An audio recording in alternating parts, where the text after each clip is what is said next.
Isa itong seremonya ng pagsusuri sa Awakener Academy.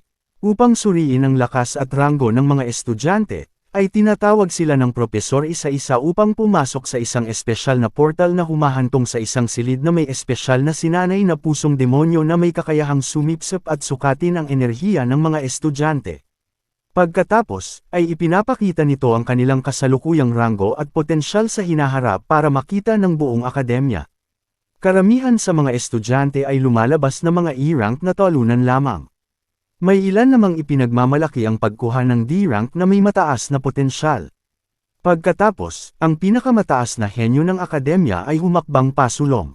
Siya ang mayamang tagapagmana ng pinakamalakas na guild at sabik ang lahat na makita ang kanyang resulta. Pumasok siya sa silid kasama ang puso, lubos ang kanyang kumpiyansa na siya ang magiging pinakamalaking sensasyon at magiging ranggo numero 1 sa kasaysayan ng akademya. Pinakawalan niya ang kanyang kapangyarihan, at sa labas ay naghiyawan ang lahat ng estudyante. Nakakuha siya ng mataas na antas na D-rank na may potensyal na umabot sa S-rank balang araw. Lalong ipinagmamalaki siya ng kanyang mga kaibigan, kumbinsidong ang mayabang na lalaking ito ay isang pambihirang talento sa mundo. Isa sa kanila ay natawa pa sa isang mapagkumbabang batang nagngangalang si Chen na susunod sa pila, sigurado siyang wala itong makukuha kundi kahihiyan. Ngunit hindi siya pinansin ni si Chen at humakbang pasulong. Pumasok siya sa silid tulad ng iba, ngunit sa pagkakataong ito, ay natakot ang pusong demonyo. Hindi pa nga gumagamit ng kahit anong kakayahan si Chen at ipinakita na agad ng puso ang mataas na D-rank, na ikinagulat ng lahat. Pagkatapos, ay ginamit niya ang pinakamahinang skill card na kanyang nilamon mula sa isang halimaw at madaling umabot sa C-rank. Habang sinusubukan palang intindihin ng lahat ang nangyayari, ay mas lumayo pa si Chen.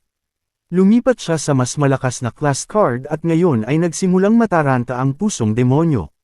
Sa sandaling pinakawalan niya ang kanyang kapangyarihan, ay nabuo ang isang bagyo sa kalangitan. Nag-glitch ang pagpapakita ng ranggo at ipinakita ang potensyal na S-rank. Nagulat ang mga propesor, ngunit ito pa lamang ang simula. Di nagtagal, ang nag-iisang S ay naging triple S rank, at pagkatapos ay nagpakita ng error ang sistema dahil sa maximum na load. Ngayon ay tunay nang natakot ang mga propesor at dali-dali silang sumugod sa silid ng pagsusuri. Pagpasok nila, ay wasak na ang buong silid. Ang pusong demonyo ay parang pinirito, ganap ng patay. Hindi pa ito kailanman nangyari noon, kaya wala silang ideya kung ano ang nangyari. Samantala, ay casual lamang na lumabas ang ating bida. Sa katunayan, ay nilamon niya ang pusong demonyo matapos niya itong aksidenteng mapatay gamit ang kanyang napakalakas na kapangyarihan. Kaya sino nga ba talaga si Chen, at bakit siya napakalakas? Siya ay isang regressor na bumalik mula sa hinaharap kung saan ang buong mundo ay nasakop ng mga demonyo. Siya ang huling nakaligtas, lumaban sa loob ng maraming taon hanggang sa tuluyan niyang natalo ang hari ng demonyo sa pamamagitan ng pagsabog ng sarili kasama nito. At pagkatapos, sa isang nakakasilaw na liwanag, ay nagising siya pabalik sa nakaraan sa kanyang dorm room. Nalilito siya at iniisip kung nakarating na ba siya sa kabilang buhay. Ngunit nang tumingin siya sa labas ng bintana at makita ang mga taong naroon, ay unti-unti niyang napagtanto ang nangyari. Maya-maya, ay tumama sa kanya ang katotohanan, natupad ang kanyang hiling at siya ay bumalik sa nakaraan, sa kanyang mga araw sa unibersidad 10 taon ang nakalipas. Bigla, ay isang kakaibang hologram ang lumitaw at ipinaalam kay si Chen na ang integrasyon ng kapangyarihan ng katakawan ay natapos na. Habang patuloy siyang nakatanaw sa labas ng bintana, ay napagtanto niyang mayroon na lamang siyang 3 taon bago bumaba ang unang Demon Lord na si Wrath. Malinaw niyang naaalala na ang Demon Lord na ito ang responsable sa lahat ng sumunod na pangyayari. Si Wrath ang nagbukas ng mga tarangkahan ng impyerno, at pagkatapos noon ay sunod-sunod nang pumasok ang iba pang Demon Lord sa mundo ng mga tao. Nagpasya ang ating bida na kailangan niyang hanapin ang lugar kung saan lilito si Wrath at patayin ito bago pa man mabuksan ang mga tarangkahan. Pagkatapos niyang makawala sa kanyang mga iniisip, ay itinuon ni si Chen ang kanyang pansin sa interface na lumulutang sa kanyang tabi, at malinaw nitong ipinapakita ang kanyang mga stats. Nagtataka ang ating bida kung isa ba itong uri ng game menu o sistema dahil wala siyang ganito sa kanyang unang buhay. Noon ay umasa lamang siya sa kanyang awakened power, isang kakayahang tinataglay lamang ng isa sa bawat 10,000 na tao. Ang National Awakener University ay ginawa upang mag-recruit ng mga potensyal na Awakener. Ngunit sa kasamaang palad, noong huling beses na naroon si Chen, ay lubusan siyang nabigong magising ang kanyang kapangyarihan. Noong panahong iyon, ay sanay na siyang binubuli, kaya hindi na nakapagtataka kung bakit siya nagising sa infirmary. Bigla, ay nagbukas ang sistema ng isa pang panel at ipinakita sa kanya ang isang lightning-type assassin card, na agad niyang nakilala bilang klase na nakuha niya sa kanyang nakaraang buhay. Nagulat ang binata at naisip kung mas maaga ba siyang nagising sa pagkakataong ito. Mabilis siyang nagpasya na subukan ito, ngunit bago pa niya matapos ang paglipat sa klase, ay dumating ang kanyang roommate at kaibigang si Malong, na isang E-rank flower chanter. Ang kawawang lalaki ay may benda sa kanyang pisngi at naparito upang tingnan kung ayos lang si Chen. Mabuti na lamang at hindi nakikita ni Long ang mga lumulutang na panel, kaya nakasiguro si Chen na siya lamang ang nakakakita ng mga ito. Sinuri siya ng kanyang kaibigan ng mapansing na wala na ang lahat ng kanyang sugat, at nagtaka kung paano mas mabilis gumaling ang isang hindi awakener kaysa sa kanya na isa ng awaken. Naalala ni Chen si Long mula sa kanyang nakaraang buhay.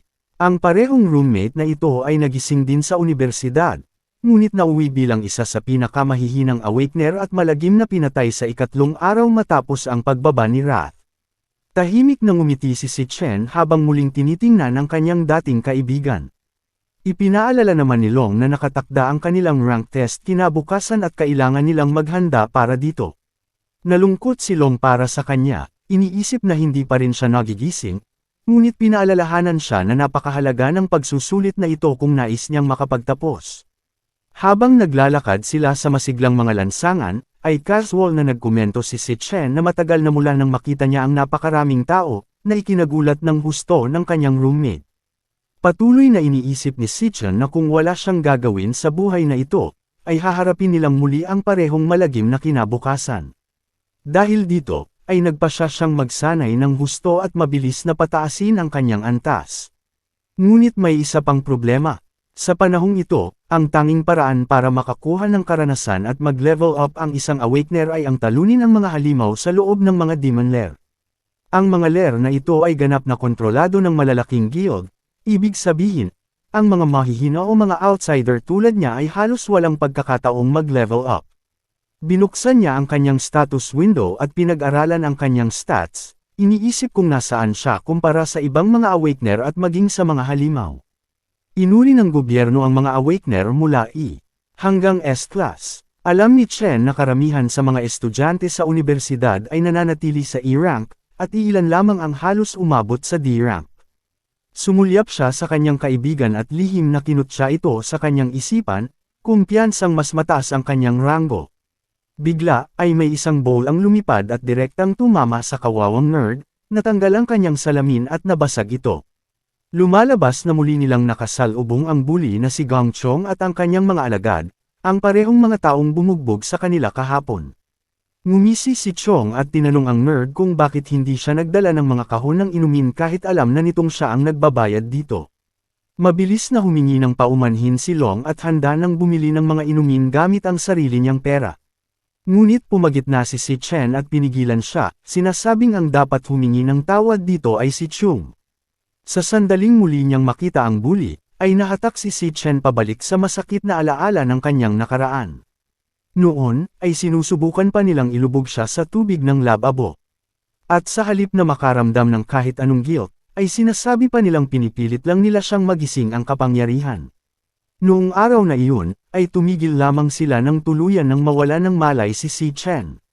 Noon, ay agad siyang sinuri ni Long, ngunit nang marinig ni Chung na may sinabi si Chen, ay bumalik ito para saktan pa siya lalo. Ngayon, sa kasalukuyan, ay nakapagpasya na si Chen na turuan ang mga bully na ito ng tamang leksyon. Pagkarinig kay Chen na magsalita, ay muling lumapit si Chung at ang kanyang mga tauhan, malinaw na handa na siyang patahimikin ito ng tuluyan. Tinitigan ng diretsyo ng ating bida si Chung, alam na alam niyang ang lalaking ito ay nang-aapi lamang ng mahihina dahil ang kanyang nakatatandang kapatid ay isang malaking tao bilang pangulo ng student council.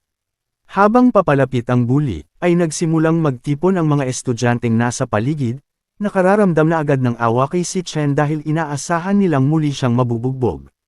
Paglapit ni Chung, ay muli niyang tinanong kung ano ang sinabi ni si Chen, ngunit kalmadong inulit ni si Chen na tigilan na sila nito mula ngayon. Sa pagkarinig nito, ay nawalan ng pasensya si Chung at agad siyang sumuntok.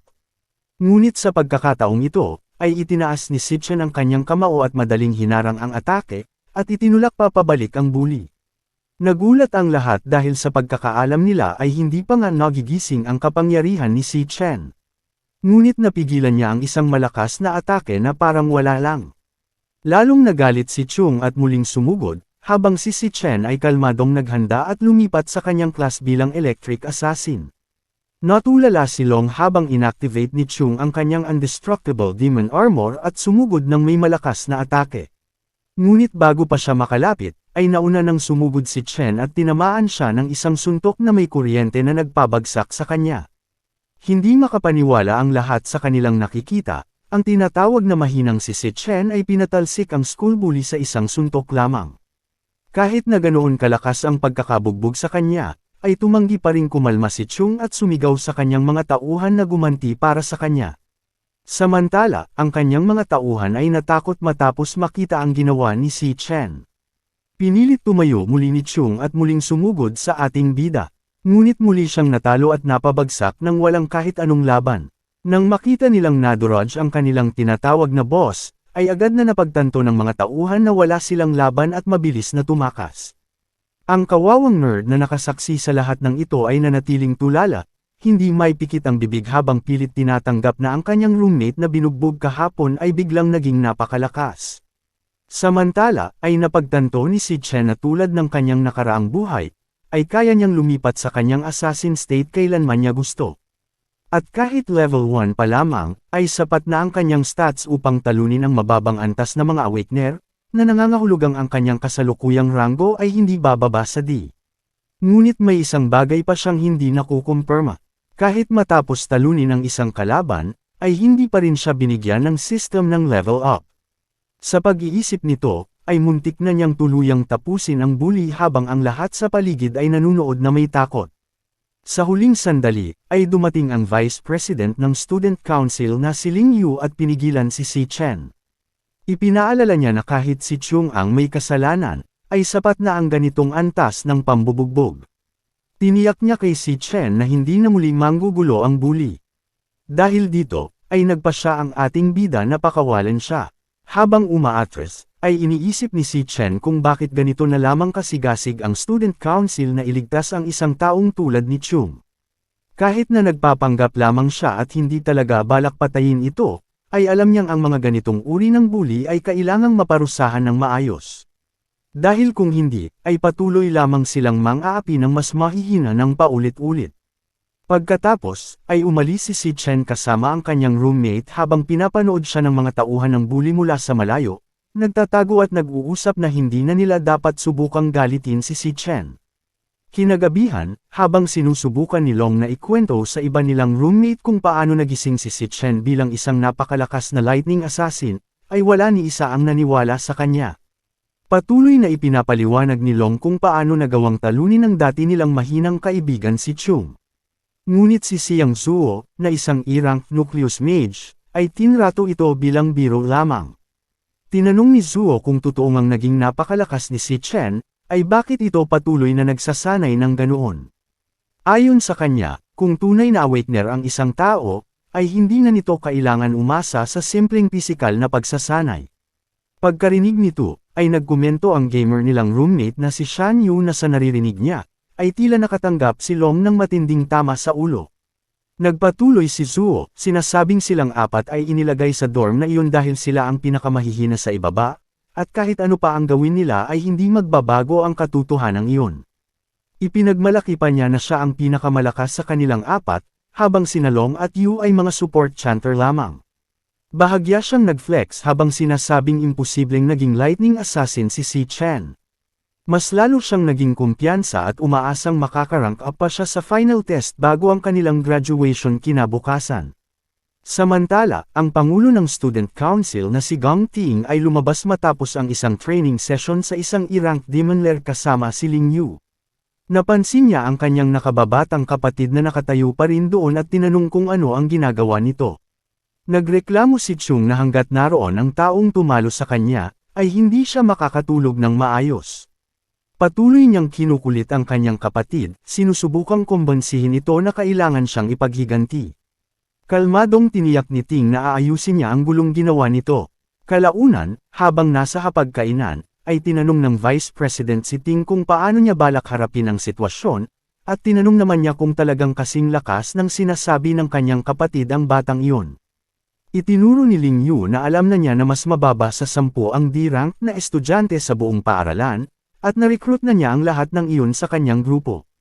Dagdag pa niya, ay ipinaliwanag na ang iba ay wala man lang access sa mga demon lair tulad niya, kaya imposible para sa isang ordinaryong tao na makipagsabayan sa kanya. Sa kabilang panig, ay patuloy na tumatakbo si Chen na parang baliw habang basang-basa sa ulan. Nagtakda siya ng layunin na tumakbo ng 20 buong kilometro habang may pasanabag na may lamang 100 kilo, halos doble ng sarili niyang timbang. Naiintindihan niya kung gaano kahalaga ang basic training upang mapataas ang limitasyon ng lakas ng isang awakener, dahil kailangan ng mas malakas na katawan upang makayanan ang mas matataas na kapangyarihan. Habang tumatakbo siya, ay naalala niya kung paano pinatay ang kanyang nag-iisang pamilya, ang kanyang kapatid, noong bumaba ang Demon King na si Wrath sa mundo ng mga tao. Sa isang iglap, ay pinatay ng Demon Lord ang napakaraming tao, at namatay ang kanyang kapatid sa mismong harap niya. Itinakda niya ang pagtalo sa Demon King na iyon bilang kanyang unang layunin, dahil ang sandaling iyon ang simula ng lahat ng pagkawasak. Patuloy na iniisip ni Chen na kung ang Demon Lord ay lumalakas na kahit may 3 taon pa bago ito dumating, ay kailangan niyang higaitan ang paglakas nito kung gusto niyang magkaroon ng kahit kaunting tsansa na manalo. Bigla, ay tumawag ang kanyang kapatid na si Sion. Nang marinig niya muli ang boses nito matapos ang napakahabang panahon, ay sandali siyang napatigil at hindi makapagsalita. Ipinaliwanag ng kanyang kapatid na hindi siya nakatawag agad dahil abala siya sa isang kompetisyon, at idinagdag pa na maaaring masolusyonan ang problema nila sa rento kung mananalo siya ng premyo. Habang patuloy itong nagsasalita, ay tahimik lamang na nakinig si Chen at ngumiti, pinatatag ang kanyang determinasyon na protektahan siya at ibigay ang buhay na nararapat sa kanya sa pagkakataong ito. Pagkatapos ng tawag, ay bumalik siya sa kanyang pagsasanay at natapos pa ang 3 ikot sa paligid ng unibersidad. Nang matapos, ay dumiretso siya sa paliligo. Nararamdaman niyang unti-unti siyang nasasanay sa mas batang katawan na ito na may malaking potensyal para sa paglago. Umupo siya at nagsimulang mag-isip tungkol sa mga demon lair na tanging ang mayayaman lamang ang may access. Upang lumakas, ay alam niyang kailangan niyang talunin ang mga halimaw sa kahit anong paraan. Habang iniisip ang problemang ito, kalaunan ay nakatulog siya at natagpuan ang sarili na hinayla papasok sa gluttony system. Napunta siya sa isang kakaibang lugar at nagsimulang magtaka kung panaginip lamang ba ito. Samantala, sa labas, ay hinanap siya ni Long at nagtaka kung saan siya biglang nawala. Sa loob ng kakaibang espasyong iyon, ay nakita ni Chen ang isang napakalaking tore na nakatayo sa kanyang harapan. Ngunit bago pa niya ito lubos na maunawaan, ay isang grupo ng mga i-ranked Cloud Warriors, ang Death Hounds, ang lumitaw na tila bumabati sa kanya. Agad na nag-alala si Chen na baka napasok niya ang isang demon lair, kaya mabilis niyang pinalitan ang kanyang class. Nagpasya siyang unahin munang harapin ang mga halimaw at saka naisipin ang iba pa, dahil bigla na lamang silang lumitaw. Madali niyang pinabagsak ang mga asong puro tahol ngunit walang kagat at nakakuha ng mga item mula sa kanila. Mabilis siyang umabot sa level 2 at napangiti, iniisip na baka sinuwerte siyang mapadpad sa isang demon lair. Bigla, ay lumitaw ang isang boss monster. At tulad ng inaasahan, ay madali niya rin itong natalo na parang wala lang, na nagbigay sa kanya ng panibagong level up. Ang experience points na nakuha niya mula sa boss ay mas mataas kumpara sa mga normal na halimaw na pareho ang level na natalo niya kanina. Pagkatapos noon, ang katawan ng boss monster ay namarkahan bilang deverable, na nagdulot ng pagtataka kay Chen kung ano ang ibig sabihin nito. Naalala niya ang kapangyarihan ng gluttony na nakita niya kanina sa system panel at iniabot ang kanyang kamay upang subukan ito. Agad na natapos ang Devo Uring at ang halimaw ay naging isang card. Napatulala si Sitchin nang mapagtanto niyang kaya niyang gawing magagamit na klas ang mga natalong halimaw. Mabilis niyang naunawaan na ito ang parehong uri ng kakayahan na taglay ng Demon Lord na si Lan Yu. At ang ideyang hawak niya ngayon ang kapangyarihang katulad ng sa isang Demon Lord ay nagdulot ng matinding pagkabigla sa kanya. Karaniwan, sa mundong ito, ang bawat tao ay ipinapanganak na may iisang klas lamang, maliban sa iilan na maaaring magkaroon ng dalawa. Ngunit ngayon, ay kaya nang magtaglay ni Sitchin ng napakaraming klas hanggat gusto niya. Naisip niya kung ano ang nagawa niya upang makamit ang ganitong klaseng nakakatakot na kapangyarihan at kung ano ba talaga ang demonic tower na nakatayo sa kanyang harapan. Habang patuloy na dumarami ang mga tanong sa kanyang isipan, ay bigla siyang tinamaan ng isang malakas na sensasyon at lumitaw ang isang demonyo na may hawak na 2 S-rank na espada. Malinaw na S-rank ang demonyo, na nangangahulugang wala talagang tsansa si Sitchin na talunin ito. Alam ni Sitchin na malaki ang lamang ng kalaban, ngunit naglabas pa rin siya ng isang lightning sword upang lumaban, isang pagsusugal para iligtas ang kanyang buhay. Ang isa pang kakaibang bagay ay tila kilala ng demonyo ang kanyang pangalan. Habang tumatagal, ay nagpapalitan sila ng suntok at atake. Kahit malinaw na nilalaro lamang siya ng demonyo, ay sinasadya nitong iwasan ang mga vital na bahagi at paulit-ulit siyang pinapabagsak. Matapos itulak si Sitchin sa kanyang limitasyon, ay nagsalita ang demonyo at inalok siyang manatili at bantayan ang demonic tower kasama nito kung nais niyang mabuhay. Nang tumanggi pa rin si Sitchin, ay malupit nitong hiniwa ang kanyang braso. Nagbanta itong tatapusin siya at ipinaliwanag na pinapabayaan lamang siya nito dahil siya lang ang may kakayahang makarating sa lugar na ito. Muli nitong hiniling kay Sitchin na mag-isip muli, ngunit hindi nawala ng pag-asa si Sitchin at muling tumanggi, kahit pa inilalagay niya ang sarili sa matinding panganib. Sumigaw siya habang pinapalakas ang sarili at muling umatake. Sa buong laban, ay pinag-aaralan niya ang galaw ng demonyo at natuklasan ang 0.4 na segundong paghahanda bago ang bawat pag-atake. Alam niyang magagamit niya ang maikling oras na iyon upang obserbahan ang anggulo ng pulso ng halimaw at umiwas sa tamang sandali. Bukod pa rito, ay natuklasan niya ang 0.2 na segundong pagkaantala matapos ang bawat atake, isang maliit ngunit napakahalagang pagkakataon habang walang depensa ang demonyo. Plano niyang gamitin ang eksaktong sandaling iyon upang puntiryahin ang puso nito. Kahit nagawa niyang maisakatuparan ang mapanganib na galaw na iyon, ay alam niyang ang isang D-rank tulad niya ay hindi kayang tuluyang talunin ang isang S-rank. Kaya ang kanyang pangunahing layunin ay paralisahin lamang ang demonyo ng sapat para makagawa ng pagkakataong makatakas. At iyon nga ang ginawa niya. Pagkatapos, ay mabilis siyang sumugod patungo sa nag-iisang pinagmumulan ng liwanag na kanyang nakikita, umaasang iyon ang magiging daan palabas ng lugar na ito. Ngunit sa sandaling marating niya ang pinagmumulan ng liwanag, ay bigla itong naglaho at ipinaalam ng demonyo na isa lamang itong ilusyon, at ang exit na iniisip niya ay wala talaga sa lugar na ito. Ipinaliwanag pa ng demonyo na ang palasyong ito ay hindi isang demon lair. Gayunpaman, ay ipinahayag nito ang paghanga sa kung gaano kabilas na tukoy ng binata ang kahinaan sa mga galaw nito. Sa wakas, ay ipinakilala ang demonyo bilang ang Purgatory Rakshasa, at sinabi nito kay Sitchin na siya nga ang taong makakapagdala ng pag-asa. Habang maingat na pinag-aaralan ni Sitchin ang katawan ng demonyo, ay bigla niyang napagtanto na nakita na niya ang eksaktong anyong iyon noon sa Demon Lord na si Lan Yu. Bumalik sa kanyang isipan ang huling laban bago ang kanyang regression, ang laban kung saan nagtapos ang lahat. Ang kalaban niya noon ay hindi isang ordinaryong demonyo. Sa gitna ng kanilang labanan, ay nag-anyong dragon ito, pagkatapos ay paulit-ulit na nagpapalit ng class sa iba pang nakakatakot na high-tier na halimaw. Ginamit nito ang nagliliyab na magma, makamandag na mga baging, at kidlat na mas malakas pa kaysa sa kanya. Sa lahat ng anyong iyon, ang pinaka-tumatak sa kanya ay ang anyong eksaktong katulad ng demonyong nasa harapan niya ngayon. Isang nakakakilabot na katotohanan ang tumama sa kanya, lahat ng mga pagbabagong iyon ay bahagi ng kakayahan ng Demon King na si Lan Yu. Dahil ang kapangyarihang iyon ay nasa kanya na ngayon, ang demonyong nakikita niya ay isa lamang anyo ng kapangyarihan ng katakawan na nasipsip sa kanyang katawan. Labis na humanga ang demonyo sa kanyang matalas na pag-aanalisa. Kalmado nitong sinabi na karapat-dapat nga siyang magmana ng kapangyarihang umiiral sa buong dimensyong ito.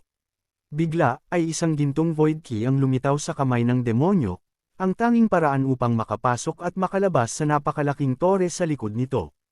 Ipinaliwanag ng demonyo na nilamon ng Demon King na si Lan Yu ang hindi mabilang na malalakas na halimaw. Ang pagbabantay sa tore na nagtataglay sa pinakamapanganib sa kanila ang banal nitong tungkulin. Ngunit ngayon, ay pinili nitong ibigay ang susi kay Chen. Nais ng Rakshasa na lamunin ni si Chen ang mga demonyong iyon upang lumakas at ipagpatuloy ang misyon kapalit nito. Naguluhan, ay tinanong ni si Chen kung bakit tutulungan ng isang demonyo ang isang tao. Bilang sagot, ay ibinunyag ng nilalang na kahit sa mundo ng mga demonyo, ay may mabubuti at masasamang nilalang. May isang halimaw na pinatay ang sarili nitong angkan para lamang sa kasiyahan, isang baluktot na masaker para sa aliw.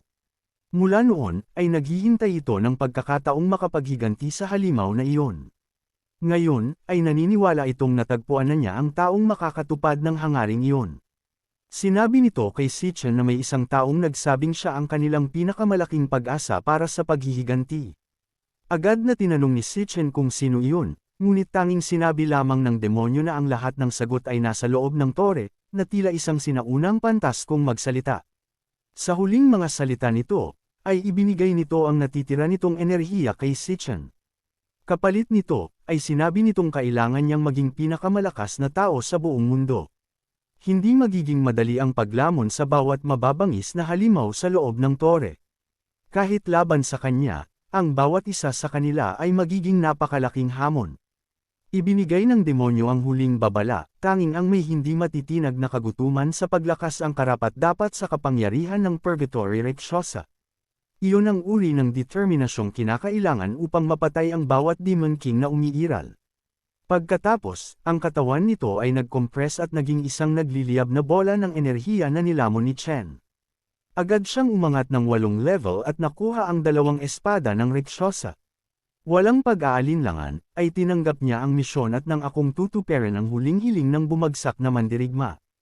Bukod sa pagtaas ng kanyang stats, ay na-unlock din niya ang kakayahang sumipsip ng kapangyarihan mula sa patay na tao at demonyo, pati na rin ang kontrol sa gravity. Kinaumagahan, ay dahan-dahan niyang iminulat ang kanyang mga mata, nagising sa dorm na parang isang normal na araw lamang. Bigla siyang napabangon nang marinig ang malakas na boses sa silid, naghahanda na ang kanyang mga roommate at sinabihan siyang kumilos na rin kung gusto niyang makarating sa paaralan sa tamang oras. Nang mapansin niyang wala siyang kahit anong sugat, ay napaisip siya kung panaginip lamang ba ang lahat. Ngunit ang kanyang na-update na stats ang nagpatunay na hindi iyon totoo, lahat ng nangyari ay tunay. Mula level 2, ay umakyat siya sa level 10 sa loob lamang ng isang gabi. Hindi niya maiwasang isipin kung anong ranggo na niya ngayon. Bigla, ay tinukso siya ng isa niyang roommate, binanggit kung paano may isang taong todo papuri sa kanya kagabi. Sinasabing napakalakas at napakaangas na raw niya ngayon. Palihim na sumilip si Malong mula sa kabilang bahagi ng silid na parang walang kinalaman. Anuman ang mangyari, ay hinamon siya ng roommate na patunayan ang lahat sa rangkang assessment na magpapas siya kung sino ang karapat-dapat manatiling hari ng room. Habang papunta sila sa paaralan, ay buong yabang na ipinapaliwanag ng self-proclaimed hari ng room na ang bawat ranggo ay may 3 antas. Kahit pare-pareho silang E-rank, ay ipinagmamalaki niyang siya ay nasa mid-tier, mas mataas kaysa sa ibang low-tier na E-rank na talunan. Naglalakad siya na parang hari, ipinapakita ang kanyang pagiging superior dahil napakalaki raw ng agwat ng bawat tier. Puno ng kumpiyansa, ay sinasabi niyang pakiramdam niya ay lumakas siya ng husto at baka umangat pa siya ng tier mula noong huli nilang pagsusuri.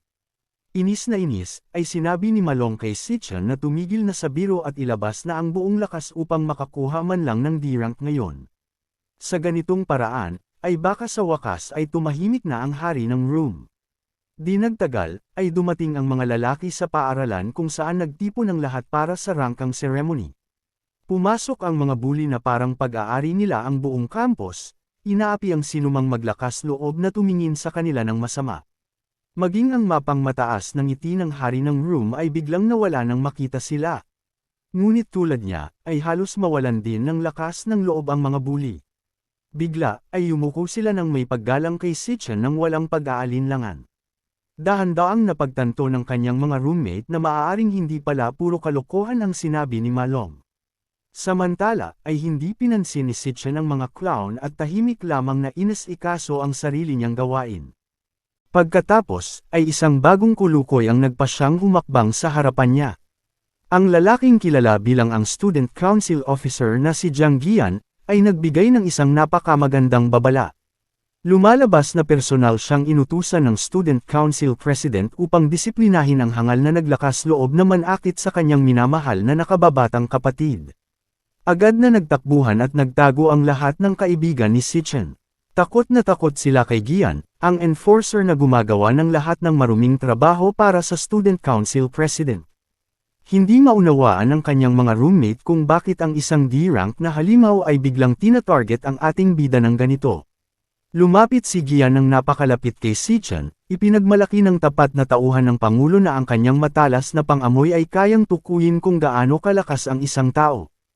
At sa ngayon, ang naaamoy lang niya kay Sitchin ay isang kaawa-awang mahina na talunan. Naaaliw sa insulto, ay agad siyang tinanong ni Sitchin kung isa ba siyang aso. Tuluyang nawala ng kontrol si Gian. At sa sandaling matawag siyang aso, bago pa man tuluyang sumiklab ang laban, ay inutusan ng kanyang amo ang sobrang laki ng alagang iyon na tumigil bago pa sila makagawa ng eksena sa publiko. Matapos magsiyasat, ay nalaman ng Pangulo na ang kanyang kapatid ang unang nagsimula ng gulo. Ang pagkakabugbog nito ay simpleng bunga lamang ng pagsuntok sa isang taong malinaw na mas malakas kaysa sa kanya. Gayunpaman, ay pinukul niya si Sitchin ng matalim na titig na parang kutsilyo. Ngunit hindi man lang natinag ang ating bida. Sa sandaling iyon, ay inanunsyo ng isang propesor na opisyal nang nagsisimula ang rank assessment ceremony at hiniling sa lahat ng estudyante na lumapit kapag tinawag ang kanilang pangalan. Nang marinig iyon, ay sinabi ng Pangulo sa kanyang aso na aalis na sila. Inakala niyang isang beses lang nangyari ang insidente at hindi na magdudulot pa ng problema si Sitchin matapos ang kanilang pananakot. Mula sa itaas, ay may isang lalaking nagtanong sa Vice President kung bakit siya nanunood ng ranking ceremony ngayon. Nagtataka siya kung may rookie bang nakakuha ng kanyang interes. Bahagyang ngumiti ang babae at sinabing, magiging interesante ang taong ito. Di nagtagal, ay tinawag ang pangalan ni Xiang Zuo. Medyo kinakabahan ng dorm king habang pumapasok siya sa loob. Nagbago ang buong atmosfera sa kabilang panig. Kita mo, ang pagsusuri ay isinasagawa isa-isa sa loob ng isang espesyal na demon lair. Sa loob, ay may pusong demonyo na nakakonekta sa mga wire na sumusukat sa ranggo at potensyal ng isang awakener sa pamamagitan ng pagsipsip ng kanilang enerhiya. Kapag pinakawala ng awakener ang kanyang pinakamalakas na kapangyarihan, ay ipinapadala ang signal pabalik sa mundo upang ipakita ang resulta. Lumalabas na pareho pa rin ang ranggo ng Dorm King tulad ng dati. Ngunit naguluhan ng propesor ng mas matagal kaysa inaasahan ang pagpapakita ng kanyang potensyal. Matinding tinitigan ni Malong ang nagbabagong numero. Matapos ang matinding suspense, ay lumabas na ang maximum potential ni Xiang Zuo ay si lamang. Lumabas ang Dorm King na bagsak ang loob, napagtantong ang lahat ng inaakala niyang progreso ay nasa isip lamang niya.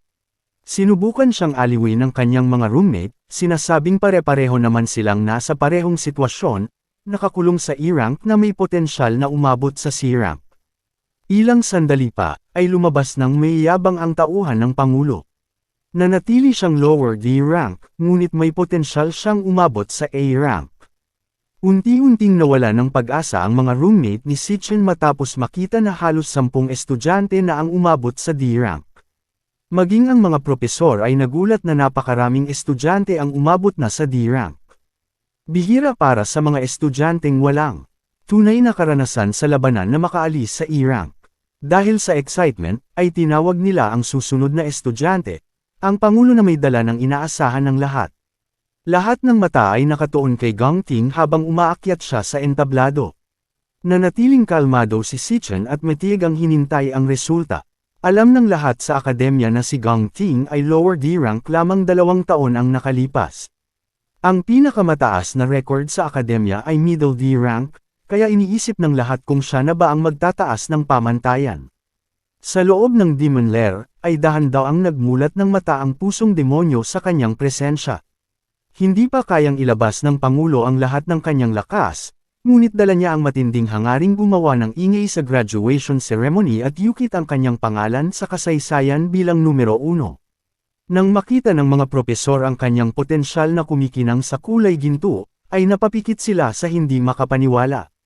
Napatunayan ng kanilang hinala, ang high D rank ni Gang Ting ay lubos na kahanga-hanga. Hindi lamang iyon, sumabog ang excitement ng lahat nang makita ang kauna-unahang potensyal na S rank sa kasaysayan. Walang tigil ang pagpupuri ng mga tauhan ng Pangulo sa kanilang boss, maging ang mga roommate ni Si Chen ay napuno ng inggit habang pinapanood ang pagsilang ng isang alamat sa kanilang harapan. Tahimik na nag-usap ang mga propesor na kailangan agad iparating ang balita sa administrasyon, kailangan nilang alagaan ng husto ang kanilang mahalagang S-rank na kandidato at siguraduhin hindi ito aalis ng bansa. Bukod pa rito, siya ang pinakabatang estudyanteng may kaugnayan sa isang guild sa akademya. Halos sigurado na ang pangalan ng kanilang paaralan ay mangunguna sa mga balita. Mula sa itaas, ay napagtanto ni Principal Yuan Long na alam na ni Vice President Ling Yu ang potensyal na iyon, kaya siya personal na dumalo upang panoorin ang seremonya. Ngunit lalo niyang pinainit ang sitwasyon sa pagsasabing hindi lamang siya ang pakay niyang obserbahan ngayon. Bukod sa kapansin-pansing Pangulo, ay may isa pang estudyante na mas nakakaakit ng kanyang interes. Sakto, ang estudyanteng iyon ang susunod na tinawag sa entablado. Nagkaroon ng ideya si Gian at nagpa siyang asarin ang misteryosong urban legend, hinikayat itong huwag maging isa na namang E-rank na basura tulad ng kanyang mga roommate. Sinabi niyang magiging katatawanan sila kung mangyari iyon at isang kahihiyan na nga na naroon pa sila sa prestihiyosong seremonyang ito. Pinanigan ni Long ang kanyang kaibigan at buong tapang na sinabi na papahanga sila nito sa lahat. Ang buong crowd ay nakatingin ng may matinding anticipation habang si Si Chen ay tuluyang pumasok sa Demon Lair. Agad na nakaramdam ng matinding presyon ang pusong demonyo sa paglapit ni Si Chen.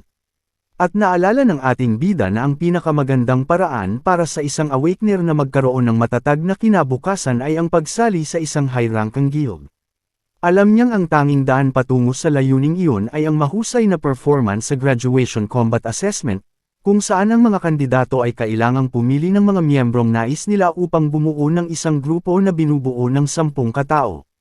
Ang grupong makakakuha ng unang pwesto ay direktang mare-recruit sa pinakamataas na antas ng Imperial Guild ng bansa, kaya malinaw na malinaw sa lahat ng nanunood kung ano ang layunin ng pagsusulit na ito. Nagsimula si Gian sa recruitment at ipinakilala ang isa pang low-tier D rank sa kanyang boss. Buong yabang niyang sinabi na kumpleto na ang kanilang grupo, at dahil kasama na nila ang lahat ng D-rank pati ang kapatid ng Pangulo, ay imposible na silang matalo sa unang pwesto. Naintindihan ni Si Chen na ang malalakas na estudyante ay natural na magsasama-sama upang bumuo ng pinakamalakas na grupo. Habang ang mga mahihina naman ay magsasama rin sa isa't isa, na lumilikha ng isang malupit na kapaligiran kung saan umiiral ang survival of the fittest. At ang mga mahihinang bahagi ay agad na itinatapon at inaalis ng walang pag-aalinlangan. Makalipas ang ilang sandali, ay nagsimulang kabahan si Long kung bakit walang pagbabago ang screen, at mabilis na ipinagpalagay ng mga tao na napakahina ni Si Chen kaya hindi man lang siya maayos na nire-register ng sistema. Kinumbinsi ni Gian si Ting na ang natitirang mga estudyante ay puro basura lamang, kaya dapat na silang umalis at huwag nang sayangin ang oras. Ngunit sa mismong sandaling aalis na sila, ay biglang kumurap ang screen at ipinakita ang label na high D rank, na agad nagdulot ng kaguluhan sa buong crowd habang kumalat ang matinding pagkabigla sa kanilang mga mukha. Maging ang Pangulo at ang Student Council ay hindi makapaniwala sa hindi inaasahang resulta. Ngunit agad ding nakakita ang sistema ng kakaibang paglihis sa resulta. Lumalabas na ginagamit ni Si Chen ang sistema upang e-calibrate kung paano isinasalin ang kanyang level 10 base stats sa kanyang normal na pisikal na anyo sa panahon ng pagsusuri. Nang makita niya ang D-rank, ay agad siyang nagpalit ng class sa Infernal Death King, ang pinakamahinang class na nalamon niya sa ngayon. Agad na nagbago ang rango mula High D patungong Mid C, na tuluyang nagpayanig sa buong crowd, habang ang council ay nahirapang paniwalaan kung maayos pa bang gumagana ang makina. Maging ang mga siyentipiko ay nagsimulang magtanong kung bakit patuloy na nagbabago ang resulta, at unti-unti nilang pinaghinalaan na baka sira na nga ang makina. Sa mismong sandaling iyon, ay lumitaw ang isang instability sa loob ng pusong demonyo at muling nagbago ang resulta sa kakaibang paraan. Napansin ito ni Sitchin at nagpasya siyang lumipat sa mas malakas na class, ang Purgatory Rakshasa. Nagsimulang mataranta ang pusong demonyo habang isang marahas na bagyo ang nabuo sa labas. Sumigaw si Gian sa pagkalito. Tinuring ito ni Siang Zuo bilang isang banal na palatandaan na nagpapahiwatig na muling isinusulat ang kasaysayan, dahil ang kanilang dorm ay nakapagluwal ng isang banal na halimaw. Sa susunod na sandali, ay kumurap ang potensyal at naging S-rank, na lubos na nagpatulala sa mga siyentipiko at kay President Ting sa kanilang nasaksihan. Ngunit biglang nagpakita ang sistema ng babala na ang potensyal ng user ay lumampas na sa maximum load at hindi na matukoy sa kasalukuyang limitasyon. Halos tumigil ang utak ni Gian sa sobrang pagkabigla, parang nag-blue screen ang kanyang isip habang muntik nang lumabas ang kanyang kaluluwa. Habang unti-unting nasesira ang sistema dahil sa matinding presyon, ay nagmadaling sumugod ang mga siyentipiko upang tiyaking walang masamang mangyayari sa estudyante. Ngunit pagdating nila, ay natigilan sila sa hindi makapaniwala. Ang pusong demonyo ay naging parang tuyong prutas, tuluyang nasunog dahil sa sobrang paggamit. Malinaw na natakot ito ng husto kay Sitchin. Gayunpaman, ay nilamon pa rin niya ito at nakuha ang kakayahang makita ang ranggo ng kahit sino, pati na rin makatanggap ng babala tungkol sa mga posibleng panganib sa paligid. Lumabas siya at nakaramdam ng kaunting gulat nang makita niyang lumalabas na sa kanyang paningin ang ranggo ng bawat tao. Ngunit mabilis niyang napansin na itinago rin ng Pangulo ang kanyang tunay na potensyal, at lumalabas na isa lamang itong ordinaryong C-rank sa pinakamabuti. Lumabas ang mga siyentipiko na may halong awkwardness at ipinaalam sa lahat na ang pusong demonyo ay inatake dahil sa sobrang pagod, kaya kailangan muna nilang ihinto ang pagsusuri. Tinawag nilang isang posibleng error ang stats ni Sitchin at sinabi na ipapasa ang buong ulat sa mas mataas na awtoridad para sa pagsusuri. Inutusan ang natitirang mga estudyante na bumalik kinabukasan para sa kanilang assessment, dahil maghahanda sila ng bagong aparatos para sa pagsusuri ng walang problema. Habang pauwi, ay todo hype ang mga roommate ni Sitchin at tinrato siya na parang isang ganap na alamat matapos ang ginawa niya sa harap ng lahat. Samantala, ay hindi kinaya ni Gian ang selos at tinawag si Sitchin na isang manloloko, hinihingan pa siya ng kabayaran dahil nasira ang makina at nasayang ang oras ng council, parang isang talunang hindi matanggap ang pagkatalo. Sa sandaling umabot na sa limitasyon ang pasensya ni Sitchin at handa na niyang parusahan ang lalaki, ay pumagitna si Ting at agad pinagsabihan si Gian. Binalaan ng Pangulo na huwag bastyusan ang kanilang magiging kakampi, na ikinagulat ni Gian. Pagkatapos ay iniabot ni Ting ang kanyang kamay at inimbitahan ang bagong lumabas na powerhouse na sumali sa kanyang grupo, buong kumpiyansa niyang sinabi na magkasama nilang maaabot ang pinakamataas na marka sa kasaysayan. Samantala, ay halos masiraan ng bait si Gian sa likod, dahil alam niyang may isang kailangang matanggal sa grupo upang mabigyan ng pwesto si Sitchin. At tiyak na magdudulot ito ng gulo sa pagitan nila. Para sa kanya, ang pagsali sa grupo ni Ting ay halos garantisadong unang pwesto. Kaya nagsimula siyang magtanong kung ano ba ang espesyal kay Sitchin, gayong ang iba ay hindi man lang makapasok sa lineup na iyon kahit magbayad pa. Pinilit niyang lunukan ang kanyang pride at pilit na tinanggap si Sitchin sa grupo. Inilagay pa ang kamay sa balikat nito na halatang nagdadalawang isip. Ngunit agad iyong tinabig ni Sitchin at matigas na sinabi na wala siyang kahit kaunting interes na sumali sa kanila. Dahil dito, ay pinagpawisan ng gusto si Gian, habang si Ting naman ay tahimik lamang na pinanood ang buong pangyayari ng walang reaksyon. Nap-icon si Gian at sinigawan si Sitchin, sinasabing wala itong ideya sa ginagawa nito dahil ang kanilang grupo na ang numero 1 sa buong paaralan. Tinalikuran ni Sitchin ang mga ito at naglakad palayo habang sinasabing wala siyang pakialam sa kanila at masyado silang maingay para pag-aksayahan ng kahit isang sandali. Sinabihan pa niya silang huwag na siyang guluhin muli. Agad namang kumulo sa galit at matinding pagkamuhi si Gian matapos ang nakakahiya niyang pagtanggi.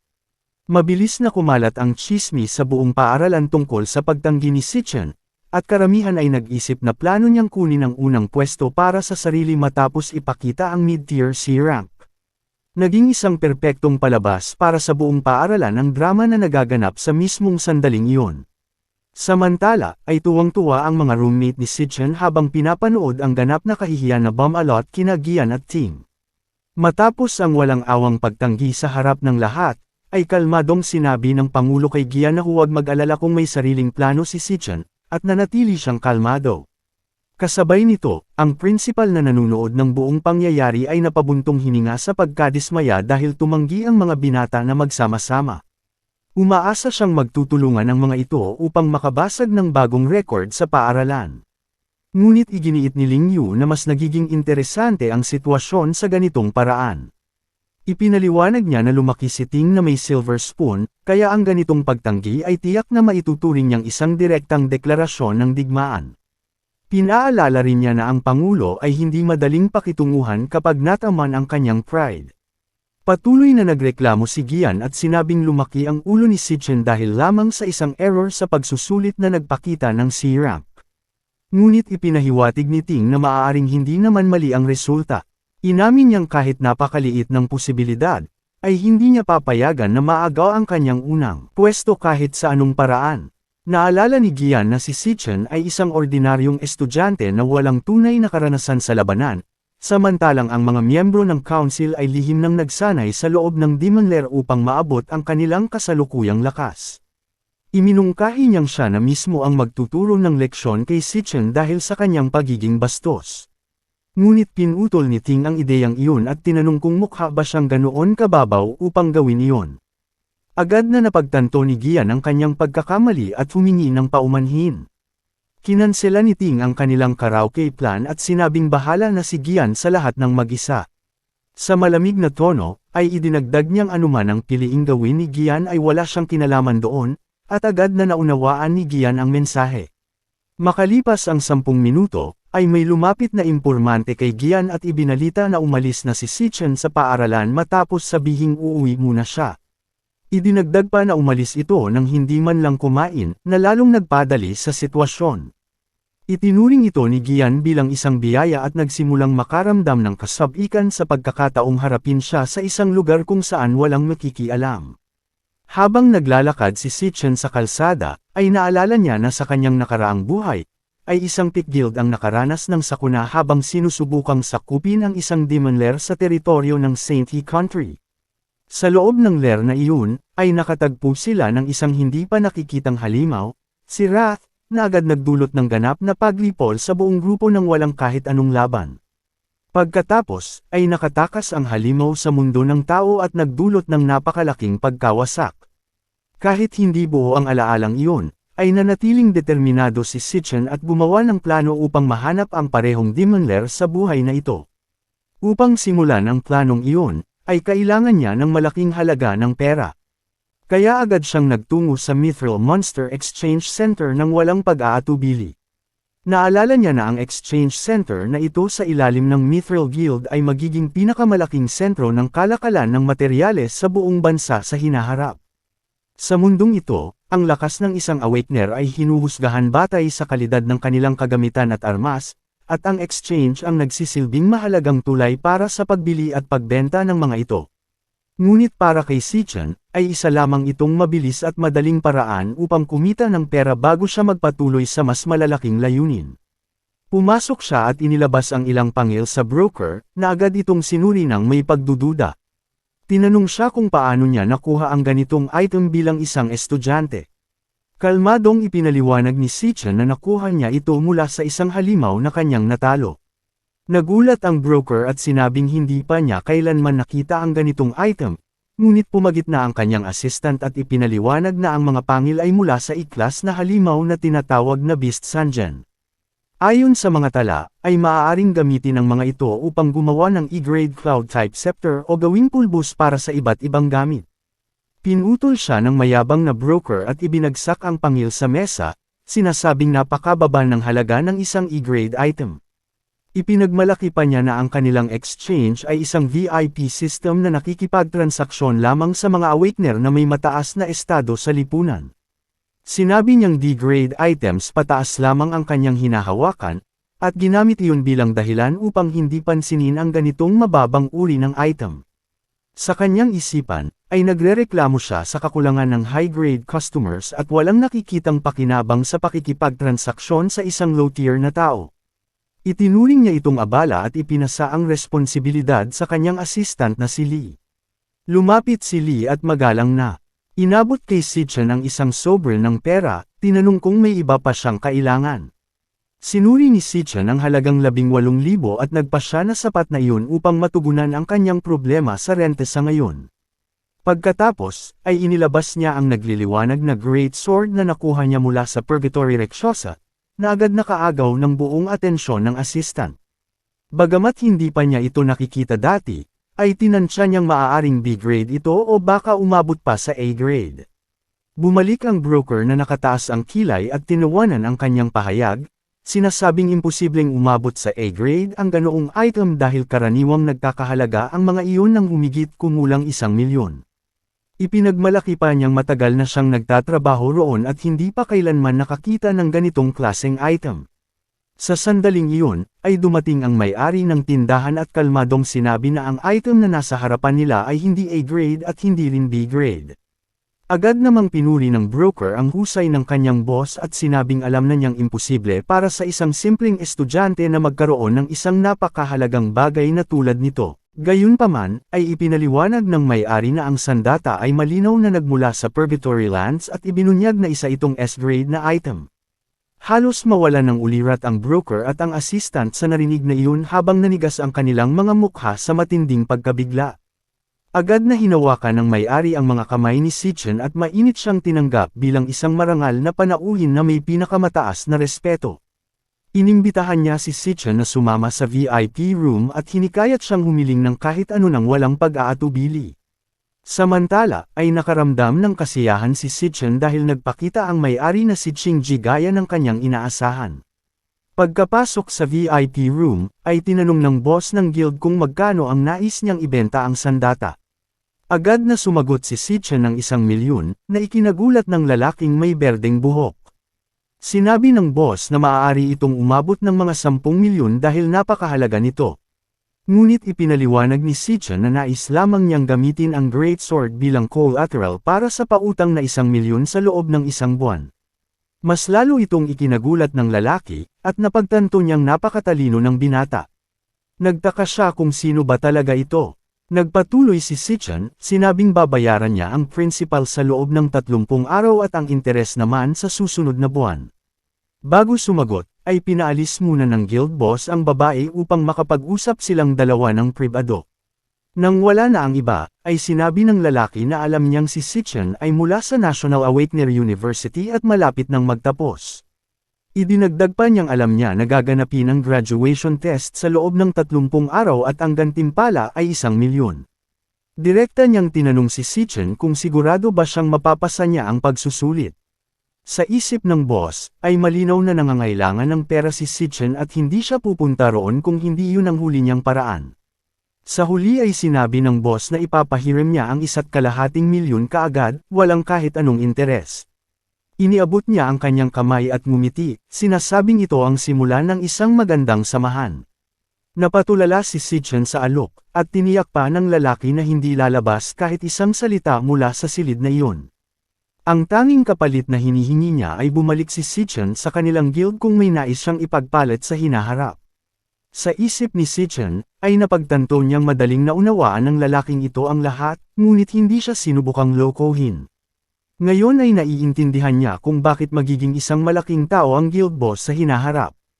Nakipagkamay siya, iniisip na kailangan niya ng malalakas na kakampi kung nais niyang talunin ang Demon Lord. Ilang sandali pa, ay natapos ang kontrata at agad na naipadala ang pera sa kanyang account. Pagkatapos ay tinanong ng guild boss kung kailangan ba niyang humiram ng sandata para sa tournament dahil ibinigay na niya ang kanya. Kahit wala siyang S-rank gear, ay marami pa rin siyang dekalidad na A-rank na kagamitan. Ngunit sinabi ni Sichan na huwag na itong alalahanin, at basta na lamang ipinatawag ang isa pang great sword na nakuha niya kanina, na lubos na ikinagulat ng mga miyembro ng guild. Pagkatapos noon, ay umalis si Sichan, habang agad namang itinaas ng guild boss ang ranggo ng babaeng may rosas na buhok bilang supervisor dahil sa pag-secure ng isang napakataas na kliyente. Bago tuluyang umalis, ay napagtanto ni Sichan na may nakalimutan siyang bilhin at bumalik siya sa counter. Ilang oras ang lumipas, at ngayon ay nakatayo siya sa harap ng isang bus stop.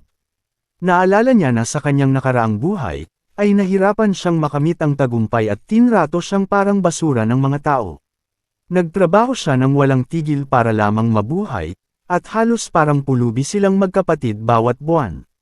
Nakapasa noon si Yon sa kanyang pinapangarap na unibersidad, ngunit isinuko niya ito at sinabing masyadong malayo ang campus mula sa kanyang kapatid. Ngunit sa katotohanan, ay natatakot siyang dagdagan pa ang pasanin nito. Pagbalik sa kasalukuyan, ay nagtaka si Sichan kung bakit hindi pa siya dumarating at nagsimulang tumingin sa paligid. Bigla, ay may tumawag sa kanya at sinabihan siyang tanga dahil sa maling lugar siya naghahanap, malapit sa entrance imbes na sa exit. Habang hinihila ang kanyang malaking malita, ay sinabi nito na muli silang kapos sa pera dahil naubos ang lahat sa renta. Ngunit nanatiling nakatayo si Sichan sa matinding pagkabigla dahil 7 taon na ang lumipas mula nang huli niya itong makita. Sinabihan siya nito na tulungan siya sa kanyang mga gamit. Nang walang makuhang sagot, ay kumaway ito sa harap niya upang gisingin siya sa kanyang pagkatulala. Sa sandaling iyon, ay bigla siyang sumugod at mahigpit na niyakap ito, na ikinagulat ng dalaga. Matapos ang ilang sandaling awkwardness, ay ginamit nito ang forbidden pokang technique upang makawala sa yakap habang pinapagalitan siya dahil halos hindi na siya makahinga. Sinabi rin nitong kakaiba ang kanyang kilos nitong mga nakaraan at tinanong kung nabigo ba siya sa kanyang crush, ngunit iniwasan lamang iyon ni Sichan. Naglakad silang dalawa habang patuloy itong nagkukwento tungkol sa kanyang mga exam. Kahit ganoon, ay masaya si Sichan na pakinggan ang lahat, sinasabing sa sarili na hindi na niya hahayaang may mangyari sa kanya sa buhay na ito. Samantala, sa isang eskinita, ay may ilang mga kulukoy na naghihintay. Matapos makumpirma na dadaan doon si Sichan, ay inutusan ni Gian ang kanyang mga tauhan na manatiling nakatago hanggang sa dumating ang target, saka sila sabay-sabay aatake. May baliw na ngiti sa kanyang mukha, ay sinabi niyang tiyak na paparusahan niya ang lalaking iyon sa ginawa nito. Isa sa mga tauhan ang nagtanong kung magkakaproblema ba sila kung lalala ang sitwasyon. Sinabi ng Cloud Assassin na una niyang balak turuan lamang ng leksyon si Sichan, ngunit ang nangyari kamakailan ay labis na nagpagalit sa kanya. Habang naaalala kung paano siya pinahiya ni Sichan, ay sinabi niya sa kanyang mga tauhan na mag-iwan ng para sa kanya at nangakong tuturuan niya ang ating bida ng isang leksyon na hindi nito makakalimutan. Ipinagyabang pa ni Gian na siya ang pinakamahusay na Cloud Assassin at halos maglaway habang iniisip ang magiging reaksyon ng kanyang target. Samantala, balik kay Sichan, ay pinaalalahanan siya ni Yon na kakaiba ang kanyang kilos at tinanong kung dahil ba ito sa mga exam. Pinagaan niya ang usapan at sinabing ang isang mahina tulad niya ay hindi dapat masyadong mag-isip tungkol dito. Pinaalala rin ng kanyang kapatid na siya mismo ang nagsabi sa kanya noon na magpatuloy lamang anuman ang mangyari at ipaubaya ang natitira sa kapalaran. Upang pataasin ang kanyang loob, ay nagsimula siyang kumanta ng isang motivational na kanta habang naglalakad sila papasok sa eskinita. Nakaramdam ng kaunting gulat si Sichan dahil napansin agad ng kanyang kapatid ang pagbabago niya, ngunit napagtanto niyang hindi nito alam na siya ay nagising na ang kapangyarihan at naging mayaman na. Nang marinig ang kumpiyansa niyang sagot na ayos lang siya, ay naisip ng kapatid kung baka pride lamang iyon bilang lalaki. Umiling si Yon habang iniisip na unti-unti nang nagiging tunay na lalaki ang kanyang kapatid. Samantala, sa di kalayuan ay sinabi ng isa sa mga tauhan kay Gian na may kasamang babae ang kanilang target. Lalo itong ikinatuwa ng lalaki dahil walang CCTV sa eskinita, walang makakahuli sa kanila. Ngunit agad naramdaman ni Sichan ang masamang intensyon at napagtanto niyang ang mga ito ay ang parehong mga basurang tauhan mula sa Student Council. Kinuha niya ang isang pares ng off-brand na AirPods, at isinuot iyon sa tenga ng kanyang kapatid.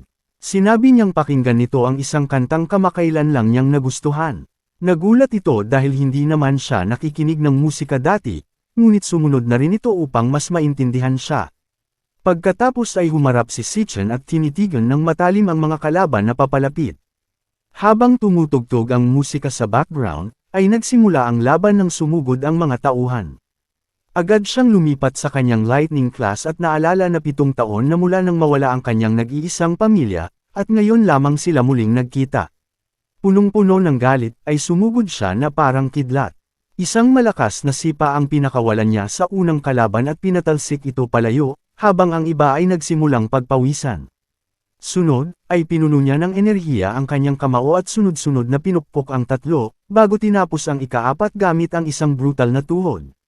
May isang sumubok lumaban, ngunit hinawakan lamang ni Sitchin ang kanyang kamay at binali ito na parang spaghetti. Napasigaw ang lalaki sa sakit bago tinamaan ng isang malakas na suntok sa ilong. Habang nakikita ni Gian ang kanyang mga tauhan na pinapadapo isa-isa, ay nanigas siya sa gulat at hindi makapaniwala kung paano naging ganito kalakas si Sitchin. Hindi tumigil si Sitchin, sunod-sunod ang kanyang mga suntok habang papalapit kay Gian. Nang sa wakas ay maabot niya ito, ay pilit kinumbinsi ni Gian ang sarili na siya ang pinakamalakas na assassin at hindi siya matatalo. Ngunit agad siyang ibinalik ni Sitchin sa realidad sa pamamagitan ng isang mapaminsalang suntok na nagpalsik sa kanya. Hindi pa doon natapos, sumunod pa ang sunod-sunod na combo ng suntok na nagpabuwal sa kanya at nagpatalsik ng ilang ngipin. Gamulong si Gian sa lupa na parang tumbleweed at bumangga sa pader. Nang subukan niyang imulat ang kanyang mga mata, ang nakita niya ay si Sitchin, tila isang demonyo na nakatitig sa kanya.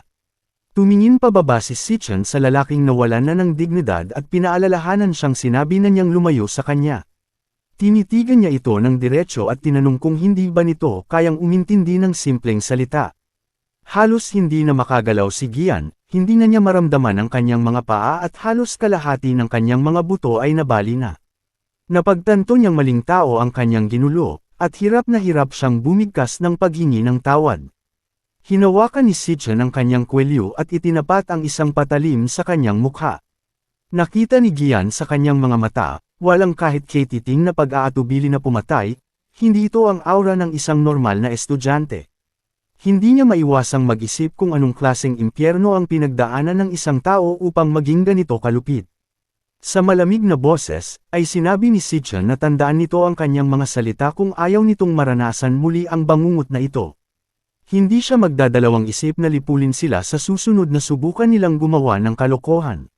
Dagdag pa niya, kung lalapit man lang sila sa kanyang kapatid kahit 1 milya, ay isa-isa niyang buburahin ang lahat ng mahalaga sa kanila. Pagkatapos noon, ay ibinagsak niya ang patalim at bumalik sa tabi niyon bago pa matapos ang kanta. Sa pagtatapos ng kanta, ay napuno ng emosyon ang kanyang kapatid. Napaiyak ito dahil sa malungkot at masakit na liriko. Nagtaka siya kung ano ang pinagdaanan ng kanyang kapatid na lubos itong nagbago, naisip pa niya kung kulang ba ang suporta niya noon. Determinado, ay humarap siya upang pagsabihan ito, ngunit napahinto nang makita ang hawak ni Sitchin, isang makinang na gold-plated na panulat na matagal na niyang pinapangarap. Namula si Yon sa tuwa, hindi siya makapaniwala na binilhan siya ng kanyang kapatid ng pinakabagong holographic magic pen na mas mahal pa kaysa sa kanilang buwan ng renta. Napalambot nito ang puso ni Sitchin, kitang-kita sa mukha ng kapatid na ayaw na nitong ibalik ang regalo kahit alam niyang iyon ang tamang gawin. Sa likod ng kanyang kamao, ay tahimik na nanumpa si Sitchin na paprotektahan ang ngiti ng kanyang kapatid at sisiguraduhing makakapasok ito sa pangarap nitong paaralan.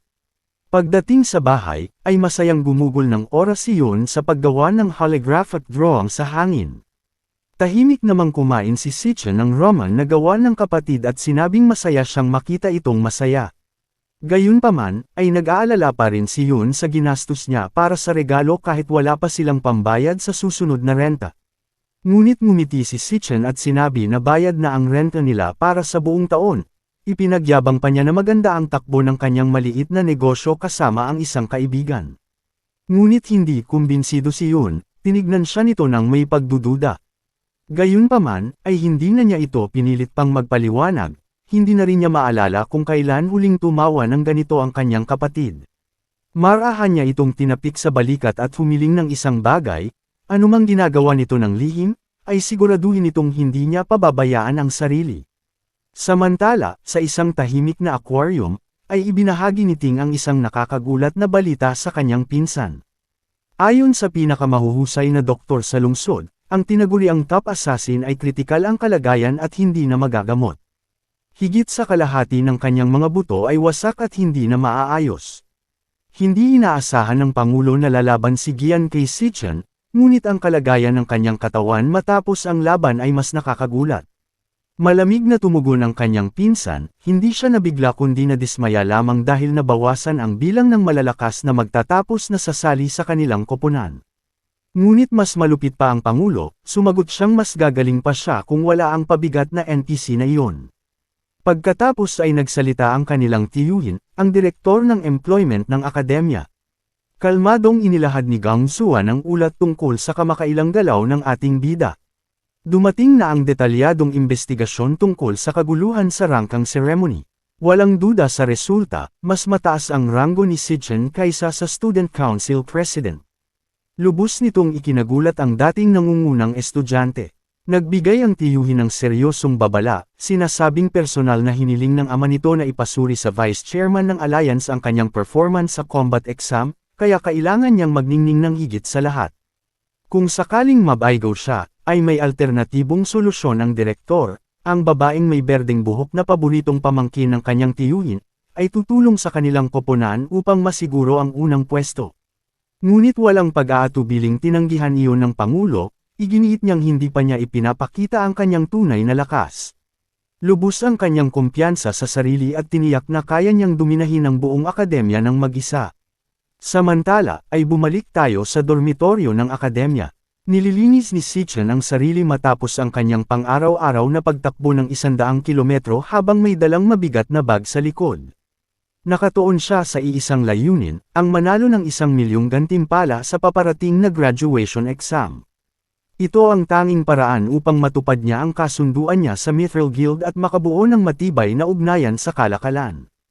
Sa nalalabing ilang linggo bago ang exam, ay humiga siya sa kama, hindi para magpahinga kundi upang magpatuloy sa pagsasanay kahit sa kanyang pagtulog. Pumasok siya muli sa kanyang Demon Lair, kung saan nakatayo ang napakalaking Void Tower ng Demon King na si Lan Yu. Walang pag-aalinlangang umakyat siya sa mahabang hagdan patungo sa pasukan. Sa kanyang unang pagsusuri gamit ang Gravehound King class, ay umabot siya sa mid-sea rank. Ngunit ang lakas ng kanyang Abyssal Fiend class ay lubos na nag-overload sa sistema, maging ang Demon Heart ay hindi kayang sukatin ang tunay nitong potensyal.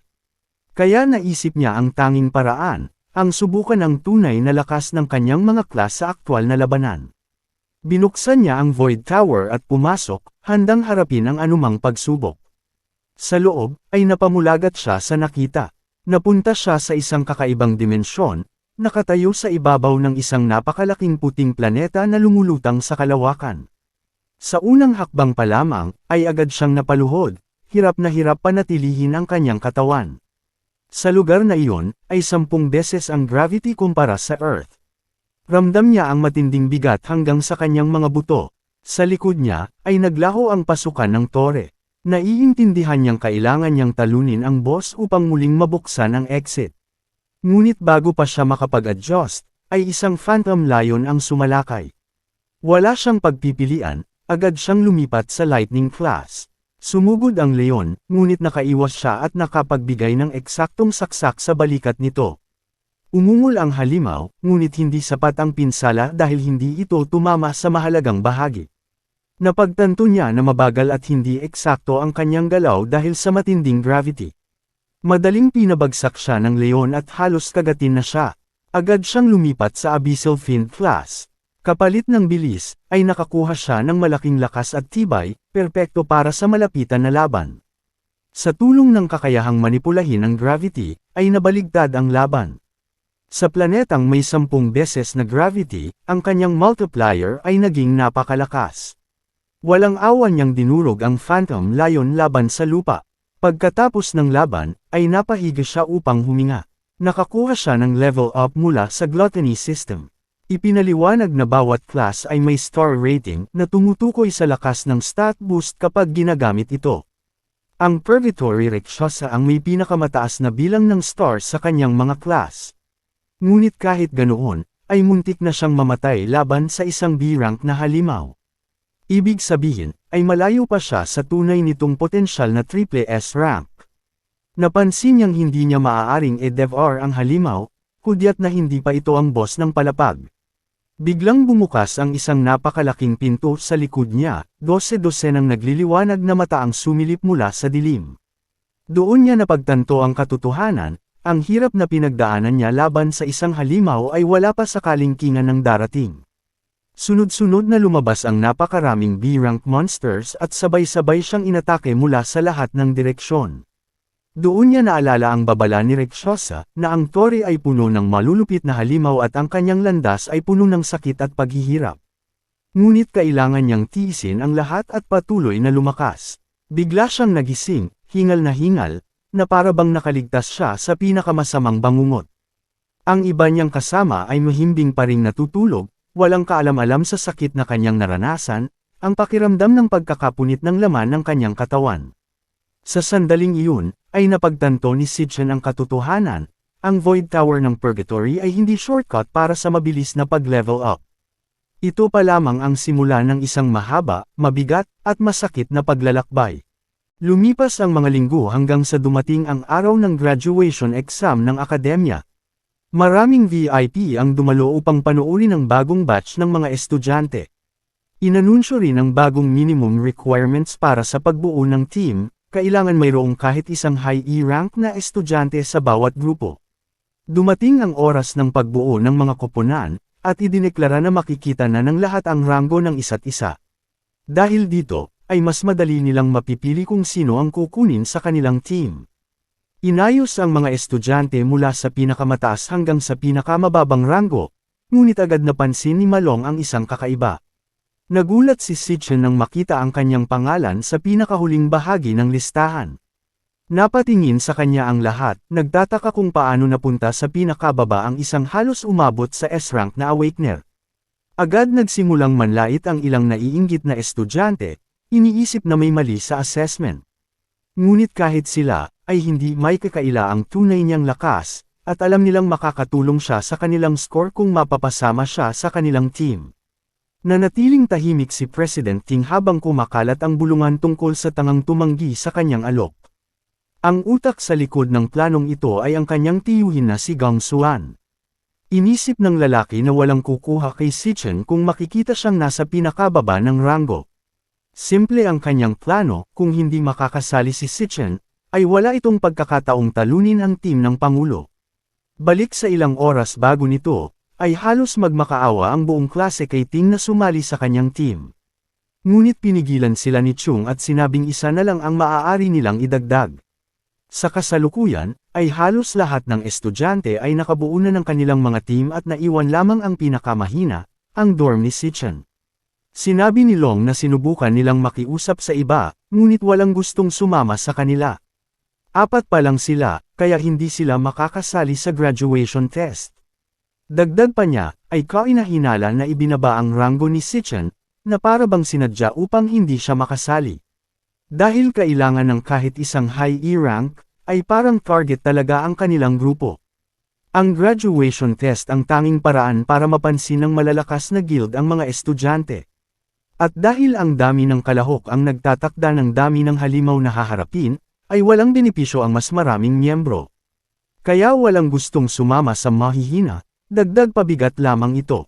Mas lalo pang lumala ang sitwasyon dahil ang 3 pinakamahihinang estudyante ay mula sa iisang dorm, ganap silang na-isolate. Biglang may tumawag kay Zuo at sinabing kulang na lang sila ng isang tao, sinubukan siyang hikayatin na huwag sumama sa kanyang mahihinang kasama. Napagtanto ni Sitchin na kung magpapatuloy ito, ay malaki ang posibilidad na hindi sila makakasali sa kompetisyon. Ngunit tumanggi ang dorm king at sinabing hindi niya iiwan ang kanyang mga kasama. Nagalit ang kabilang grupo at umalis, ngunit pinagsabihan pa niya ang mga ito na huwag maliitin ang iba. Sinuri ni Long ang listahan at sinabi na halos lahat ay may team na, isa na lang ang kulang sa kanila, ngunit wala nang gustong sumali. Samantala, ay napatingin si Sitchin sa direktor at napansin na pareho sila ng apelyido ng Pangulo. Sa nakikitang galaw, ay napaisip siya kung ganoon na lang ba siya kalaking banta. Hindi siya nawalan ng pag-asa, ipinahayag niyang sasali siya sa torneo at agad pinakawalan ang kanyang lightning ability. Dahil lantaran na ang hostility ng iba, ay napagdesisyonan niyang hindi na rin siya magpipigil. Lumapit siya habang nagulat ang mga opisyal sa ipinakita niyang lakas, maging ang kanyang mga kasama ay nagtaka. Naalala ni Sitchin na sa lahat ng Awakener schools, ay may isang tradisyon, maaaring hamunin ng sinuman ang kahit sino anumang oras. Ito ay paraan upang ipakita ang lakas at makilala. Alam niyang hindi uurong ang Student Council President. Kaya kung matatalo niya ito, ay tiyak na gugustuhin ng lahat na sumama sa kanya. Ngunit sa mismong sandaling iyon, ay may isang babae ang lumitaw sa pintuan at tinawag siya. Tinanong siya kung kailangan pa ba niya ng miyembro sa kanyang team. Sinabi nitong nais din niyang sumali sa graduation test ngayong taon.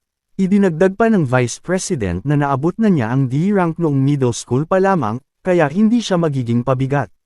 Nagkagulo ang mga kasama ni Sichen, nagtataka kung paano siya nakakuha ng ganoong kagandang kakampi. Nalito sina Chung at Ting, habang muntik mabulunan ng direktor sa kanyang iniinom. Nagsimulang magbulungan ang mga estudyante, bakit sasali ang isang exchange student sa pinakamahinang team. Walang nakakaalam kung sino talaga siya, ngunit may chismis na galing siya sa Saint Kingdom. Halos magalit ang direktor at sinabi na hindi maaaring sumali ang exchange student sa graduation test.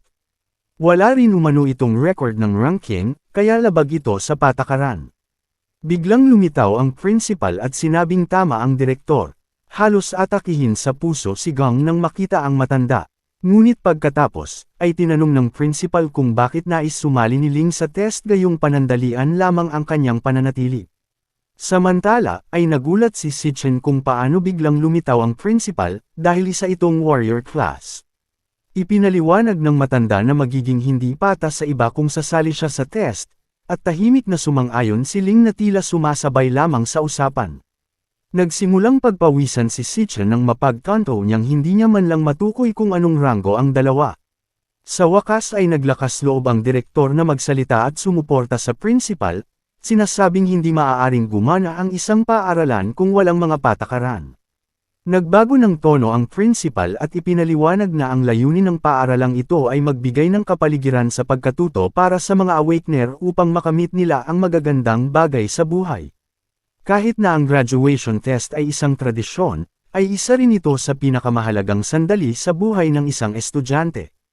Itinanong niya na kung ang isang estudyante ay hindi makasali dahil sa biglaang pagbabago ng mga patakaran, ay paano babawiin ng paaralan ang pagkawalan na iyon.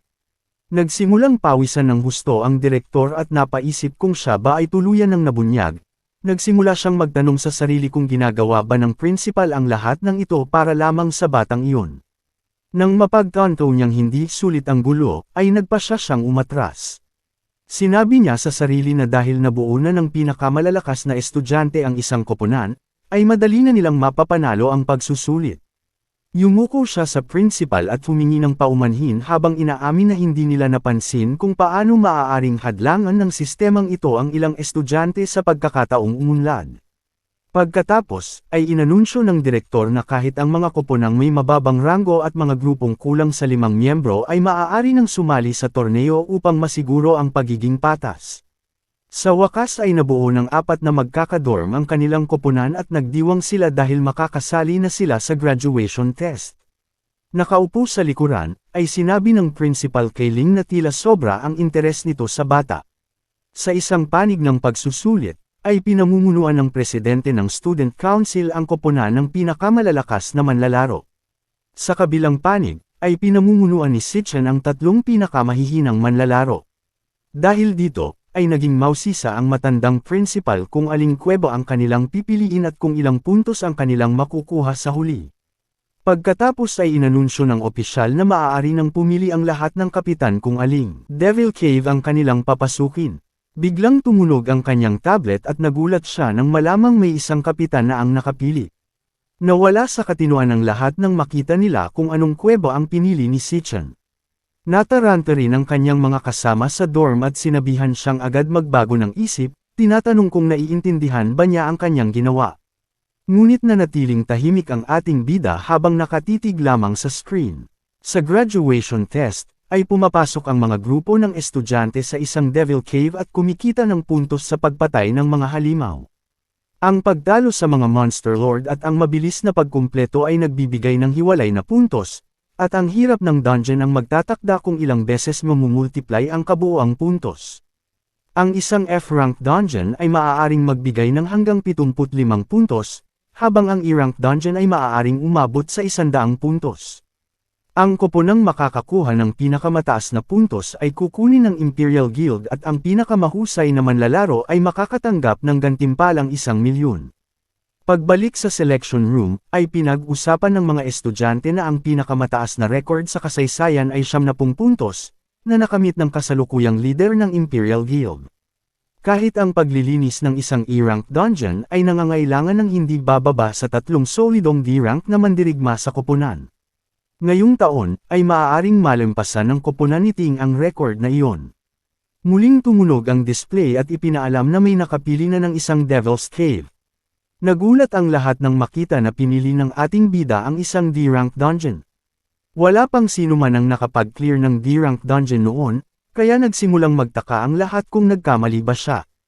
Tinanong ni Long ang ating bida kung nataman ba siya sa ulo, habang tuluyang nawala ng bait ang Dorm King sa kanyang nakikita. Sinubukan ng nerd na kausapin si Sitchin ng maayos, ngunit ipinahayag nito na pinag-isipan niyang mabuti ang desisyong iyon. Muling tumunog ang sistema ng piliin din ng presidente ng Student Council ang D-rank cave. Agad na tinanggap ng mga kasama ang desisyon ng kanilang leader, na naging dahilan upang maging kwalipikado sila sa pagsusulit. Naging magulo ang buong silid sa anunsyo habang pilit na nagpapakalma ang grupo. Ininsulto ng blonde goth na babae ang ating bida, sinasabing nagpapanggap lamang ito na matapang at naghahanap ng atensyon. Idinagdag pa ng kalbong lalaki na hindi kailanman papayag ang kanyang mahihinang kasama sa desisyong iyon at siguradong mawawasak ang kanilang koponan. Pinagmasdan ni Long ang mukha ni Sitchin at napagtanto niyang hindi ito nagpapanggap. Nagtaka siya kung kailan naging ganito kalakas ang kanyang kaibigan at kung gaano na ito nagbago. Matapos magdesisyon, ay pinindot ng nerd ang confirm button at piniling magtiwala sa kanyang kaibigan. Pinindot din niyo ang berdeng button dahil pakiramdam niya ay wala naman siyang mawawala. Naiinis ang Dorm King dahil nauna ang dalawa, kaya pinindot na rin niya ang button. Sa ganitong paraan, ay opisyal nang naging kwalipikado ang kanilang koponan para sa pagsusulit. Habang nakatingin sa kanyang mga kasama sa dorm, ay humingi ng paumanhin si Sitchin at inamin na pinili niya ang dungeon na iyon dahil nais niyang maging top scorer. Alam niyang pinipilit niya sila sa kanyang pangarap, ngunit tiniyak niyang maaabot nila ang tuktok ng magkakasama. Pagkarinig nito, ay biglang tumayo ang presidente at idineklara na sa kanya lamang ang pinakamataas na pwesto. Humarap si Sitchin sa kanya. Nagpakawala si Ting ng nakakatakot na aura at sinabi na iisa lamang ang maaaring maging pinakamalakas na estudyante sa buong paaralan. Nakatingin mula sa likuran, ay nagulat si Ling dahil ito ang unang beses na nakita niya ang ganitong matinding emosyon mula sa kanya. Ang banggaan ng dalawa ay tuluyan ng nahayag. Ipinagmamalaki ng principal ang tapang ng mga estudyante, ngunit kinakabahan si Ling dahil pinili ng ating bida ang isang D-rank cave, isang bagay na hindi kayang tapusin ng kahit isang C-rank mag-isa. Kahit na maaaring makakuha ng 150 puntos mula rito, ay napakataas ng hirap nito. Bukod pa rito, ay hindi rin angkop ang kanyang mga kasama para rito.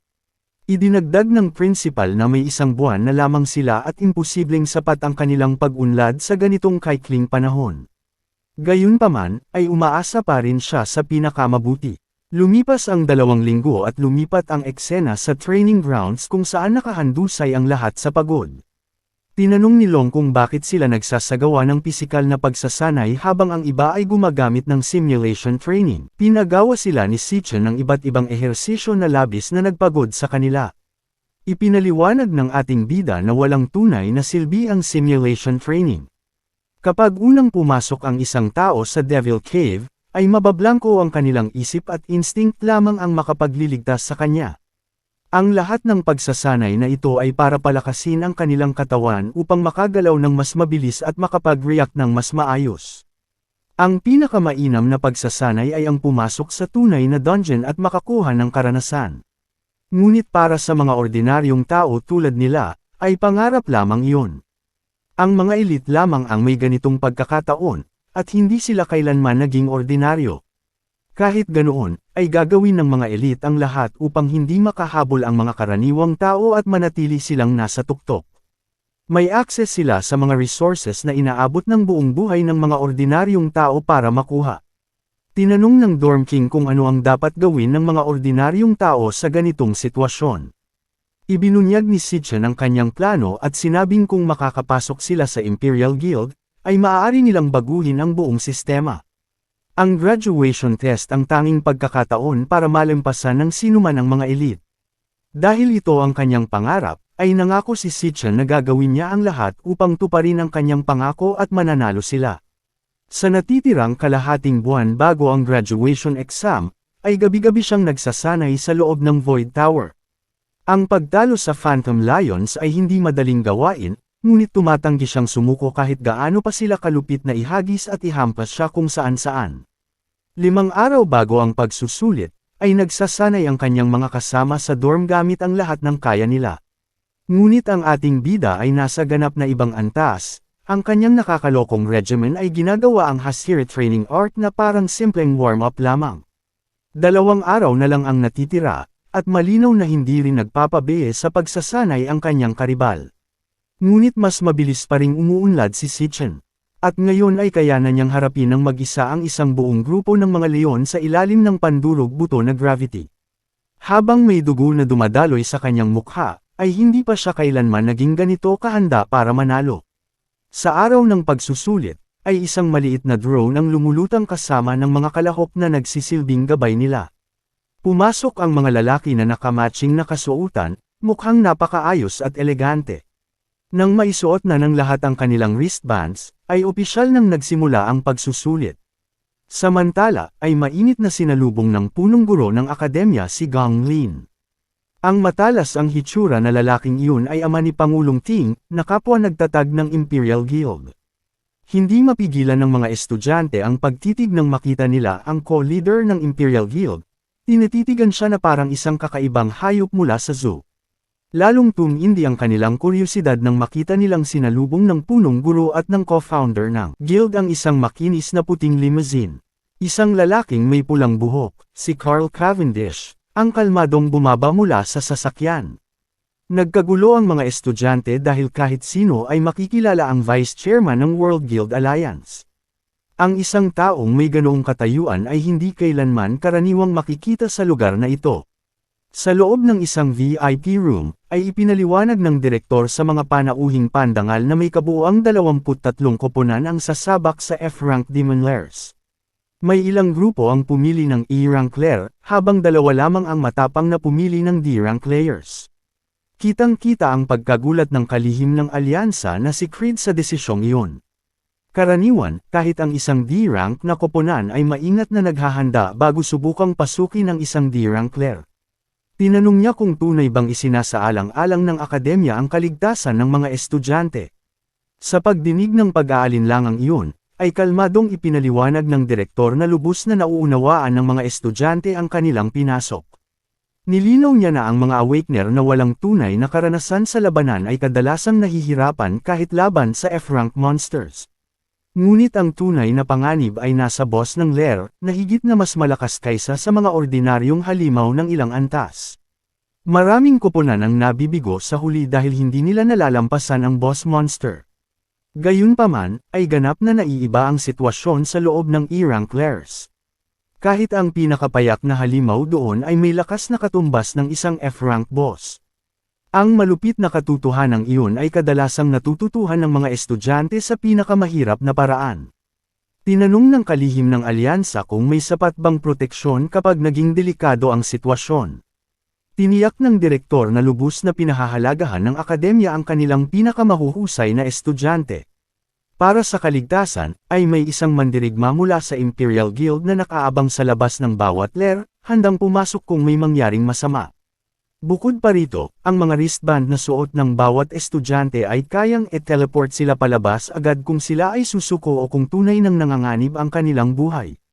Sa kabila nito, ay nanatiling may pagdududa ang babae kung may sapat bang talento ang akademya upang hamunin ang isang D-rank lair.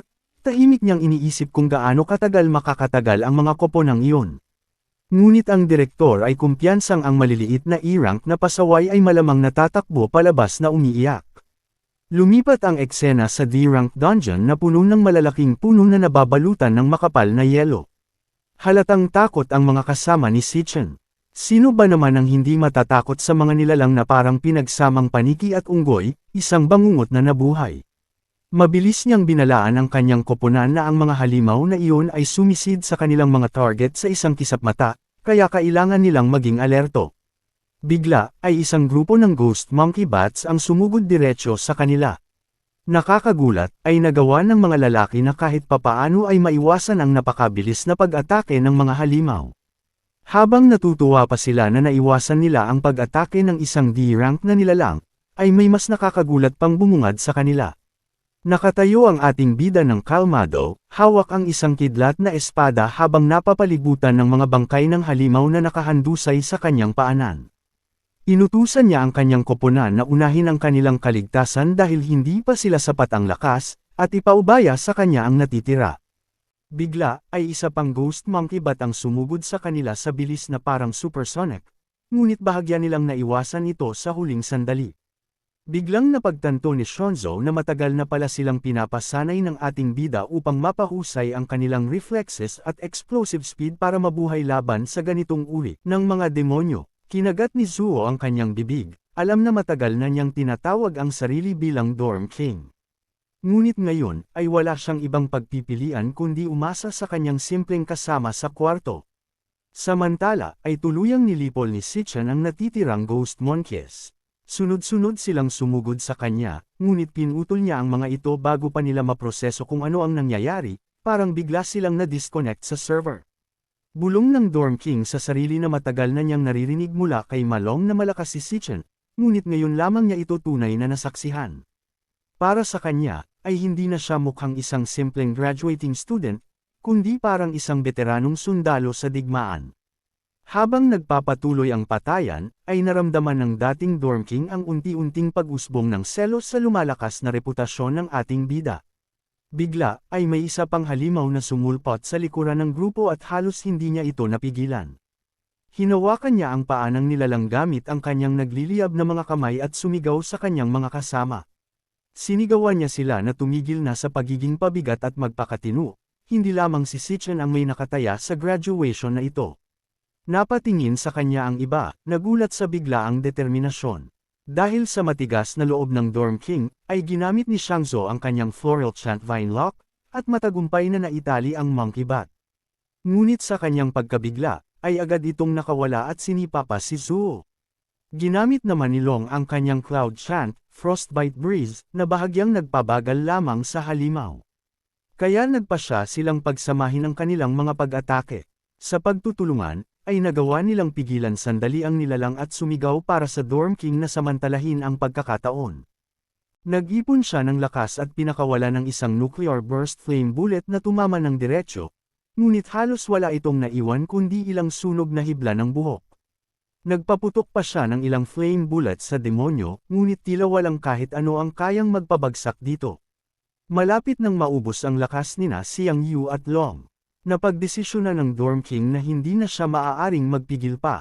Tinipon niya ang kanyang lakas at pinakawala ng isang converged burst flame bullet diretsyo sa halimaw, na nagdulot ng napakalakas na pagsabog. Nang maglaho ang usok, ay isang nagliliyab na kalansay na lamang ang natira. Inanunsyo ng drone na matagumpay nilang napatay ang isang D-class ghost monkey bat. Agad na bumagsak ang tatlo sa lupa, lubos na ubos ang lakas. Ngunit labis ang kanilang tuwa, nagawa nilang talunin ang isang D-class na halimaw sa sarili nilang kakayahan.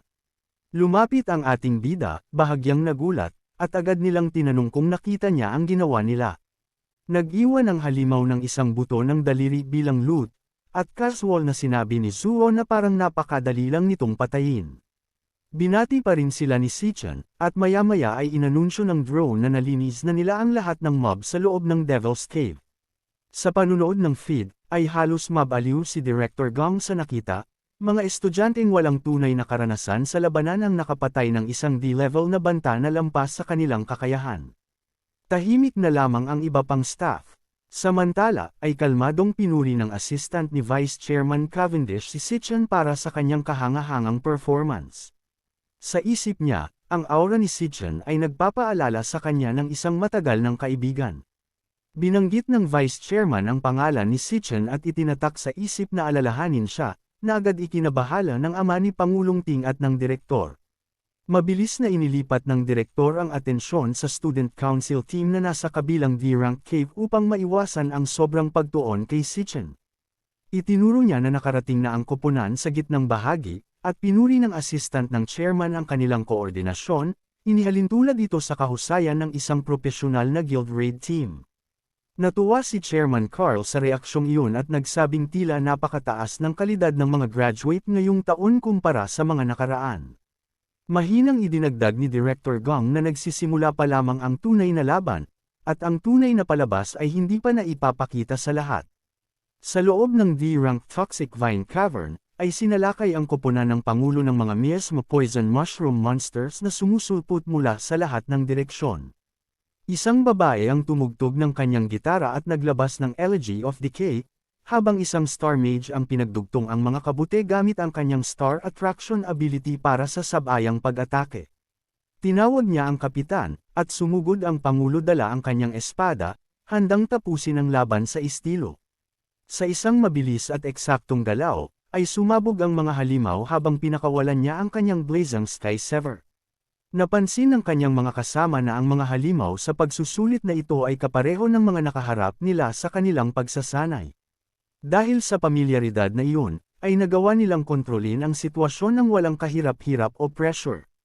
Matagal na nilang inaasahan na inayos ng paaralan ang graduation assessment ng maaga, dahil ang tamang koneksyon ay nagdudulot ng mas maayos na landas sa buhay.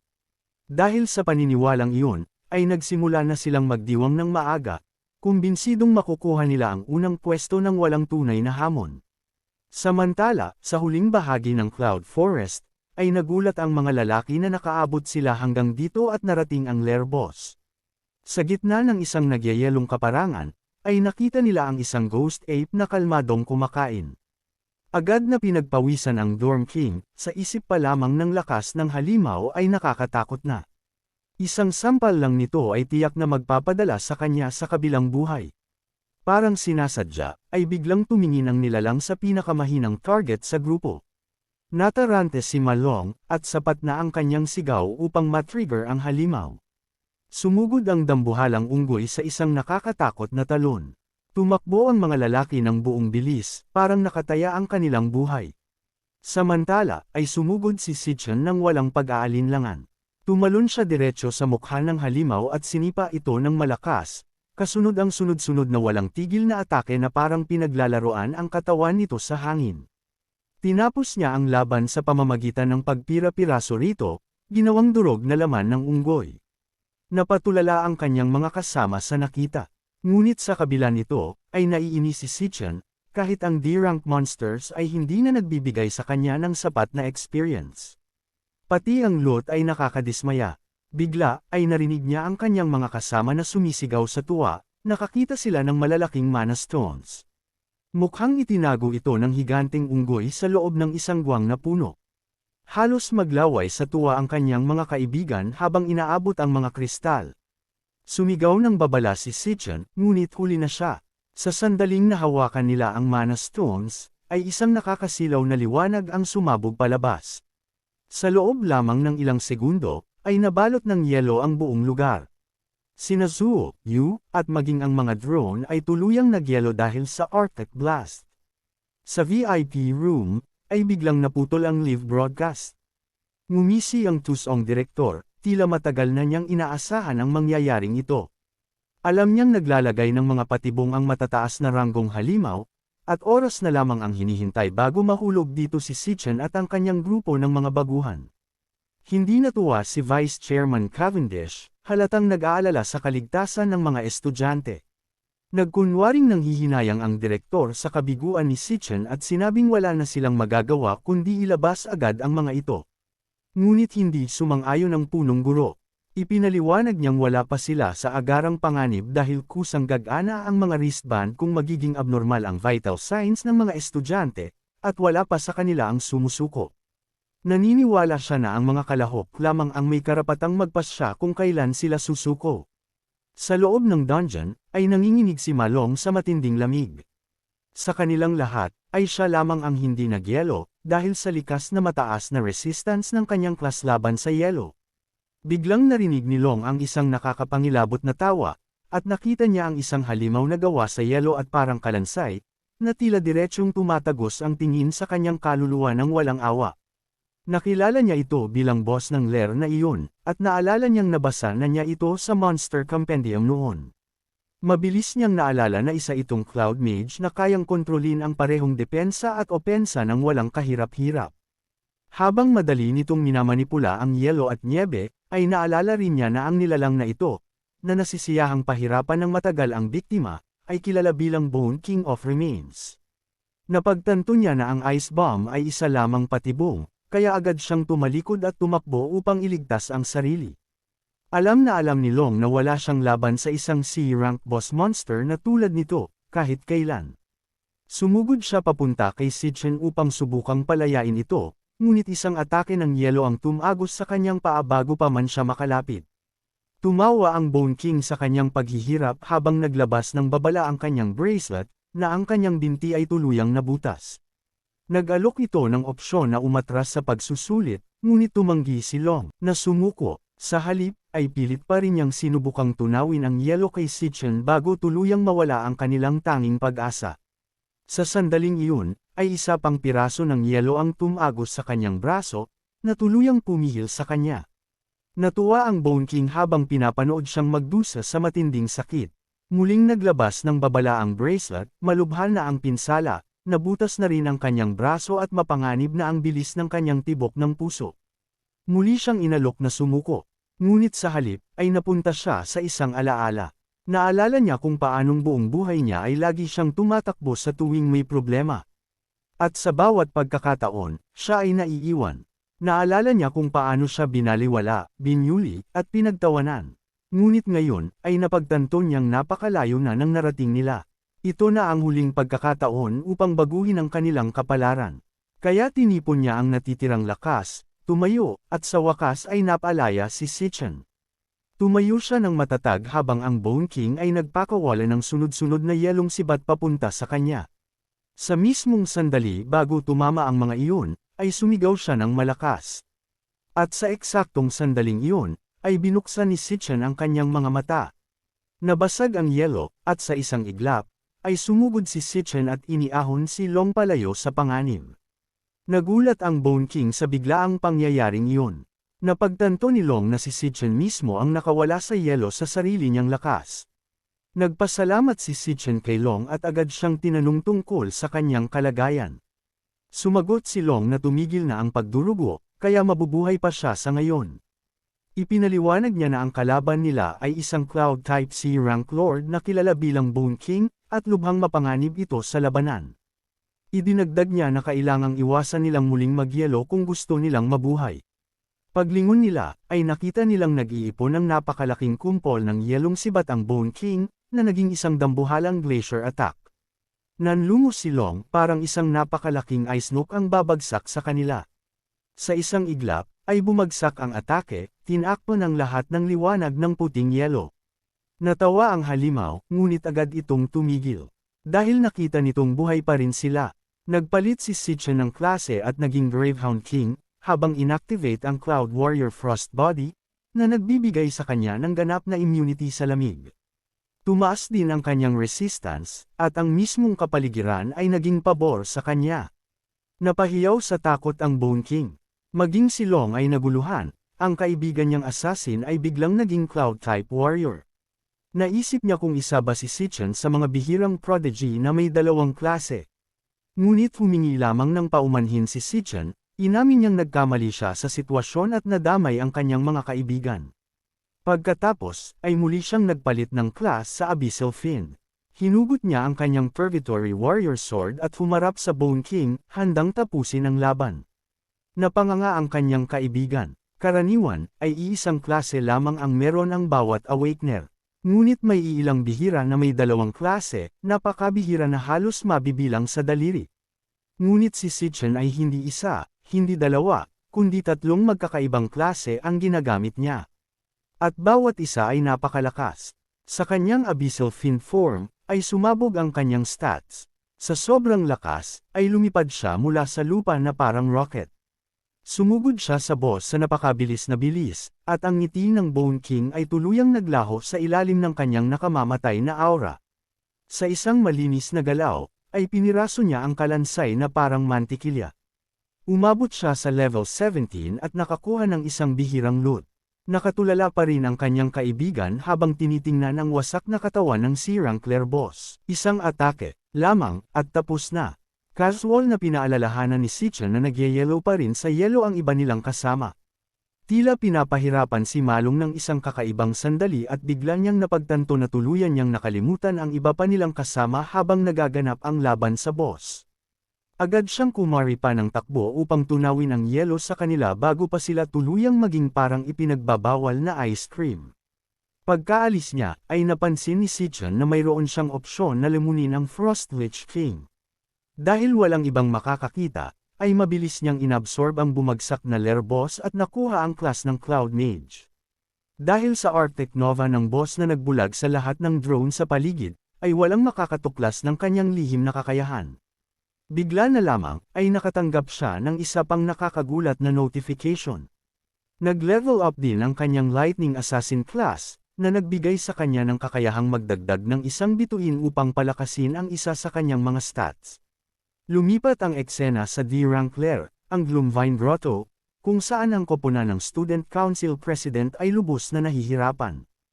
Kahit gaano pa sila hindi umatake, ang D-rank boss ay masyadong matibay para sa mga baguhang awakener na ito. Ang mage na pumipigil sa galaw ng halimaw gamit ang mga kadena ay halos bumigay na, at ang mga palaso ng Lightning Archer ay parang banayad na haplos lamang sa halip na tunay na pinsala sa Lair Lord. Para silang ibinabato kung saan-saan na parang mumurohing action figures sa isang kahon ng laruan. Dahil sa kahihiyan, ay napapaisip sila kung wala bang silbi ang lahat ng kanilang combat simulations. Hindi pa sila kailanman humarap sa ganitong antas ng kapangyarihan. Agad na napagtanto ng mage na ang presidente na lamang ang kanilang natitirang pag-asa upang talunin ang boss. Sa pinakadulo ng likuran, ay gumawa ng dramatikong pose ang presidente. Pinupuno niya ang kanyang ultimate skill habang pinapalakas ng mga support mage. Nang sa wakas ay makalikam siya ng sapat na enerhiya, ay sumugod siya sa boss gamit ang nagliliyab na espada. Tumagos ang talam diretso sa ubod nito at sumabog sa isang bagyo ng apoy na tumunaw rito mula sa loob palabas. Nagsigawan sa tuwa ang kanyang mga kasamahan, ipinagdiriwang ang pagsilang ng isang alamat na umano'y mapapasama sa kasaysayan. Inanunsyo ng drone na nalinis nila ang isang D-rank lair sa loob lamang ng mahigit 30 minuto. Punong-puno ng sigla, ay kumbinsido ang kanilang grupo na sila na ang unang pwesto. Wala nang ibang koponan ang makakatalo sa oras na iyon. Lumabas sila sa lair ng may pananibik, inaasahang makikita ang kanilang mga pangalan na kumikislap sa pinakataas ng ranggo.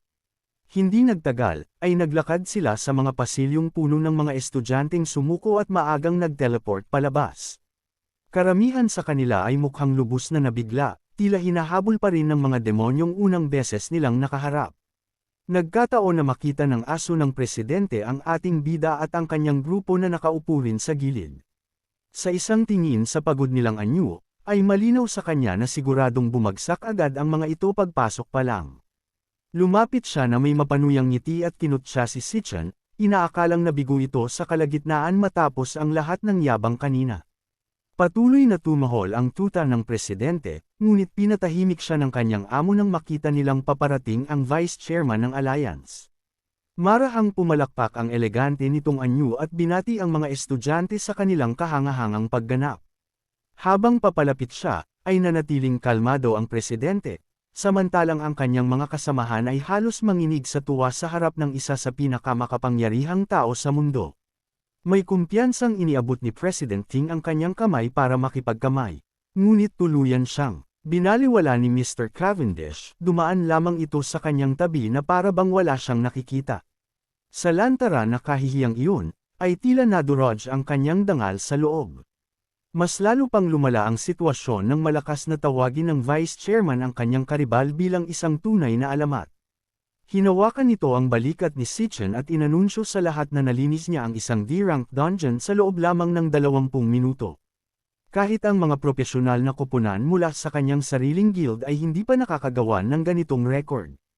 Tuluyang natahimik ang Student Council President at ang kanyang mga tauhan, hindi nila maunawaan kung paano natalo ng 4 na tila walang kwentang estudyante ang kanilang 10 kataong koponan sa bilis at nagawa pang linisin ang isang Dirancler.